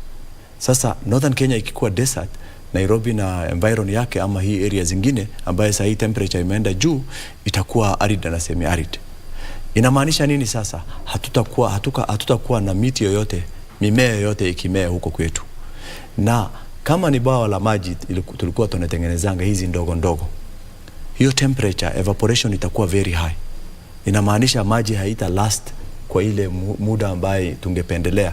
Ndio tuseme kabla mvua fulani wakati yake season fulani haijafika, hii maji ambayo imeingia kwa hii bawa la maji ita last kwa hii muda fulani. Hiyo haitakuwa sasa kwa vile muda itapungua. Lakini unaona kila wakati tuna launch different modalities and strategies. Mimi ningependelea vile Libya, vile Israel, nchi ambaye zinajulikana zilikuwa jangwa, yani desert, lakini walibadilisha maisha ya watu yao kwa kutumia teknolojia ambayo inaeleweka, ambayo inaweza ikabadilisha maisha ya desert. Ni nini hiyo teknolojia? Kwa mfano tuko na maji Lake Baringo, ni fresh lake water na ni full all the time. Tuko na maji ile ambayo tunashare na East African Community, Lake Victoria. Ni nini ambayo hatuwezi kufanya ili tupeleke hizo maji, tuweke piping mpaka huko Northern Kenya, borders ya Kenya yote, mpaka kila mahali tunaweza tukapata fresh water na wananchi wanaweza kufaidika na kujinufaisha, wafanye irrigation, waanze kufanya like for example Somalia. Let me tell you one thing, hii kazi ambayo mimi nilikuwa nafanyanga zamani ya humanitarian, kuna kitu naitwa camel zero grazing. Zamani watu walikuwa wanajua desert camel inawachiliwa tu inaenda kukula hizo shrubs za desert. Sasa hizi hakuna shrubs, camels zinakufa kama hakuna chakula huko. Ni nini ndio wametengeneza? Wameanza kuweka hawa zero grazing kama cows, zinaanza kuproduce maziwa mingi, watu wanaweza kuwa na few heads of camels, lakini zina manufaa nyingi kuliko mtu ako na 100 ama 200 heads of camels. Kettles are already gone. There is no kettles in Northern Kenya because they have all perished. Ile desert, ile drought, hii last drought hii ambayo sasa inaendelea imemaliza kabisa because cows ama kettles are not desert creatures. So hawa zimeisha, lakini zile few zimebaki ni ngamia, na ile ngamia imebaki. Sahi sidhani kama vile strategies zetu za maji tunawekanga ama hatutafuti teknolojia ambayo inaweza kubadilisha maisha ya watu ili tupeleke huko maji ambaye haitaisha. Sidhani kama tunaweza kufika mbali. Ya mwisho, sahi utakuta ile mahali mimi nimezaliwa, Mandera West, Takaba. Kwa umri yangu ukiangalia kuanzia wakati nimezaliwa hadi wa leo, baada ya mwezi 3 lazima water tracking ifanywe. Every 3 months lazima water tracking ifanywe. Ni nini hatuwezi kufanya ambayo to harvest hiyo maji ambayo zinapitanga huko in a large quantity, zinaendanga kwa Indian Ocean, zinatoka Ethiopian Highlands, zinapitia huko kwetu zikielekea Indian Ocean. Ni nini ambayo hatuwezi kufanya? Tutengeneze dams kubwa, bawa la maji kubwa kubwa. Wasia huo pengine mnatoa kwa serikali za county? Unajua kuna serikali ya county vile wanaweza wakafanya, na kuna ile national government itafanya. Zote lazima izifanywe. Boa kubwa kubwa ni ya national government. Serikali county government wanakuanga na ile ndogo ndogo ya temporary. Lakini pia priority ya counties, tunapeana leadership, watu wakuwe governors wa huko waangalie rasilimali ya wananchi, lakini hawana utaalamu yoyote. Wale watu wanaweka ofisi kama mawaziri ama CECs ama chief officers ni watu ambaye sio experience, because governor anataka awe na watu anaweza akacontrol. Hawezi akaandika mtu kama professor aende afanyie kazi, because professor ni technical person, ni mtu ambaye atasema governor, if we don't do this, hii haiwezi ikakua. Kwa hivyo hakuna haja kudanganya wananchi. Lakini wa vijana ambayo wamemaliza university juzi ndio wanapewa kazi. nao wanataka kuanza maisha yao, wanaogopa. Kwa hivyo lazima waseme ile kitu governor anataka ndio lazima wafanye. So kwa county rasilimali yake, kwa nini haina priority vizuri? Ni kwa ajili ya kuogopa kuchallengewa na wale ambao wako technocrat. Wangefanya hiyo kazi vizuri ambaye ungetumia kama wafanyakazi. Utakuta a whole lot of executive ya county government, utakuta yule mtu amekaa sana ni mtu amemaliza university 3 years ama 4 years. Ama primary school teacher ambaye alikuwa huko all those times alikuwa anafunza, hajakuwa na utaalamu mwingine ambaye angeambia wananchi, angeambia governor ndio iwe mzuri afanye kazi fulani. So inamaanisha kwamba kama hatuwezi tumia regulation yoyote ambaye county government, I think Senate must come up with, lazima walete sheria fulani kwamba sisi ni watu aina gani, tutengeneze JD, tuweke nini ambaye lazima ni benchmark. Mtu ako na masters amefanya 10 years kwa government ama kwa corporate ambaye anaielewa hiyo kazi, lakini si vijana ambaye wamemaliza juzi university ambaye wangefanya kazi ambaye ile ya kufunza, wangejifunza kutoka hiyo mtaalamu, ndio angalau hao pia wafikie hiyo kiwango ya kuongoza huko county executive.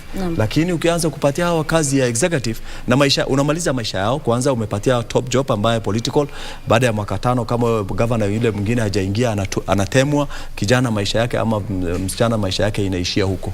So kuna shida nyingi county government, lakini sisi tungependelea jinsi ambaye serikali ingepeleka maji huko, na hiyo maji iwe ni ile ambaye itakaa kwa muda mwaka 1-2 kabla hata mvua hajanyesha. Hiyo maji inaweza kuwa ikasaidia wananchi huko. Asante sana kwa kauli hizo. Nafikiri hilo ni wazo ambalo ni nzito, sio Prof? Yes. Na litahitaji muda zaidi, hasa katika mada ambayo imejikita katika masuala ya ugatuzi hasa Hassan. Lakini kando na hilo, tuangazie swala jingine ambapo jopo ambalo linaongozwa na jaji mkuu alistaafu David Maraga linasikiliza na kupokea mawazo na memoranda za watu kuhusiana na jinsi ya kuboresha sekta ya maafisa wa usalama. Na maafisa wa polisi, hili likiandamana na swala la usalama, ni kwamba wamependekeza Inspector General wa polisi, yeye ndiye awe mwenyekiti wa tume ya huduma kwa polisi. Mtazamo wako ni upi kuhusiana na hili? Kwanza utaniwacha tu dakika moja nitaongea juu ya hiyo mambo ya usalama. Dakika moja. Kwa ukweli, wajua, je, wako na lengo ya kubadilisha ama watu wanataka tu kufanya mambo tu ipite? Kwa sababu wajua, kama uko na lengo ya kutatua jambo, utaitatua kulingana, wanasema from the root cause. Ndiyo. Kuna kitabu ya riwaya ilikuwa nasema, ilikuwa inaitwa Visiki, penye polisi wanalinda msitu ili watu wasikate miti, lakini polisi walikuwa wanasema wakimaliza ukataji wa miti watakosa kazi. Kwa hivyo lazima wawe tu wako hapo, usalama inaendelea mbaya lakini isiishe, ili bado waendelee wawe na kazi. Pengine hivyo ndio vinafanyika sasa hii mambo ya usalama. Ukikuja kwa wakati wa Maraga Commission, wajua, unaweza badilisha nani anaketi wapi, nani anafanya nini. Hizo tumebadilisha hii inchi na mambo mingi. Mtu amekaa huku, tunatoka from parliamentary system tuende. Wajua, kama kiongozi mwenye atakuwa IG hana ile maono ya kubadilisha inchi, hata umuite nani. Hata kuna wakati kula polisi walikuanga AP, Administration Police, alafu Kenya Police. Hiyo ilifanyika pia ikagawanywa. Je, tulipata usalama? Ukiangalia mapolisi wote tuko nao Kenya mzima, je, wamepewa pengine mafunzo, wakajua vile wanaweza fanya kazi na wananchi? Wajua, that was they call community policing. The philosophy, haijalishi mwenye ameketi anachea nini, no. Polisi wanajua kufanya kazi na mwananchi. Ukienda nchi za ng'ambo, kama tuseme penye sisi pengine tumesoma, ukipotea mwenye unaanza kumuuliza kwanza ni polisi. Kwanza anajua kibanda fulani iko wapi, hospitali iko wapi. Hapa Kenya ukienda kuuliza, je, ofisa nionyeshe, atakwambia bwana, hiyo sio kazi yangu. Unajua, hata mwenyewe ni vigumu kuongea na polisi. Sisi polisi wetu tumefundisha ili tuwaogope. Kwanza vile ile language inatumika, unaogopa. Kama pengine leo nilikuwa naendesha gari, polisi akaniambia, je, bima yako iko wapi? Nikamwambia hii gari ilikuwa na ajali jana na hiyo windscreen ilitawala, nikaongezwa leo, lakini iko na bima kwa simu. Akaniambia simama huku. Nikamwambia, je, niko na abstract hata ilifanyika. Akaniambia, nataka kupeleka mtoto shuleni, sasa anachelewa, tufanyaje? Kwa sababu bima niko nao na kuonyesha, nitaenda kuweka. Anasema tu sasa hataki kunisikia. Sasa wajua kama polisi ako na hiyo attitude, je, yale mafundisho wanafundishwa sisi ni adui wao ama sisi ni tunaweza kuwa msaidizi kwa wakati wa usalama? Sasa philosophy ndio inamaanisha itabadilisha hii mambo. Kubadilisha mwenye na keti hapo ataangalia tu nikiketi hapa na hii ndio hali naweza faidika namna gani ili niendelee na kumpatia mtu kipawa ili afaidike nayo. Lakini hii nataka sisi kama wananchi tujibadilishe sisi, ama polisi pia wawe na mabadiliko. Ndio sasa ukiweka system itafanya kazi kama watu wamebadilika. Lakini kama kuna system na kila mtu akawapa anataka kuvunja hiyo system, hata system haitafanya kazi. Naam, asante sana kwa kauli zako Profesa Hassan. Ni radhi sitakuruhusu uchangie katika swala hilo kwa sababu ya muda. Mwelekezi wangu anasema kwamba tutamatishe kipindi. Mimi naitwa Gladys Mungai. Asante sana kwa kutazama. Studioni nimekuwa nikiwashirikisha Profesa Fredo Gola na Daktari Isaac Hassan. Tuzungumzia swala la siasa na usalama, na anasema asante sana kwa utazamaji wako na kuacha mikononi mwa Bentroy akujuze mengi kwenye kitengo chetu cha Lunchtime News. Endelea kutazama.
Vivian, actually, Mr. Bai. No worries. I got this. Print these documents and get them to Mr. Bai. I have an interview. Why don't you do it yourself? Also, Yes? yesterday afternoon, let's just put that behind us. It's like he's a totally different person today. Are you dumb or what? What? Will you do everything they say? Have you eaten yet? No, I'm not that hungry. I'm managing. As the head editor here, I personally invite you.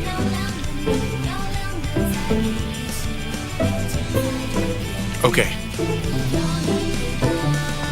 He said yes. Yeah. He's going? Okay!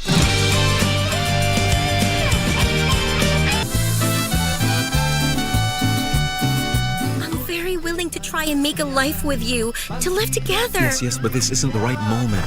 Can you see this house? This was the one that burned down. Well, you see, the truth is I don't remember things well. Nanny, how can you say that you don't remember? My dear, so many years have gone by. Come on. What I mean to say is he knows something. Because I don't like to tell anyone, no one, even him, what I'm planning to do with my life. It would be better if you tell me. It's just this woman never wanted to negotiate with you, boss. Yes, but everything in life has a price, Matakhan. But I'm not a man who's wishy-washy. I also don't want you to see me as a jerk because I precisely don't want you to suffer.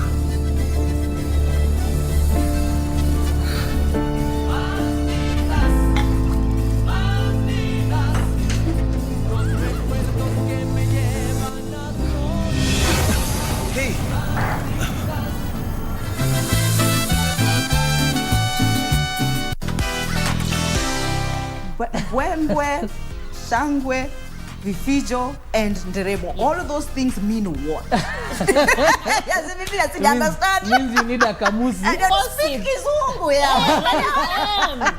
Yes, it is February. Where's your boyfriend? Kama ni manzi wa Nairobi amko uanze kukatika. Sasa unaanza kuningililia. Ameambia manzi wa Nairobi peke yake. That means they had Sasa mimi ni wa Nairobi, nilihama, nimekuja Nairobi. Miss University, Miss Kenya, every miss that has ever been there, somewhere Licky is involved. He's leaking. He's leaking right there with it.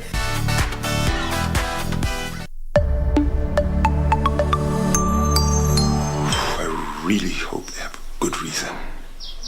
Lakini si walijaribu kukua. Telling you, Mel, hawa watu ni wa dangerous. I know. Na mbona uache kuwafuatafuata? They shot my dad, Sitawa.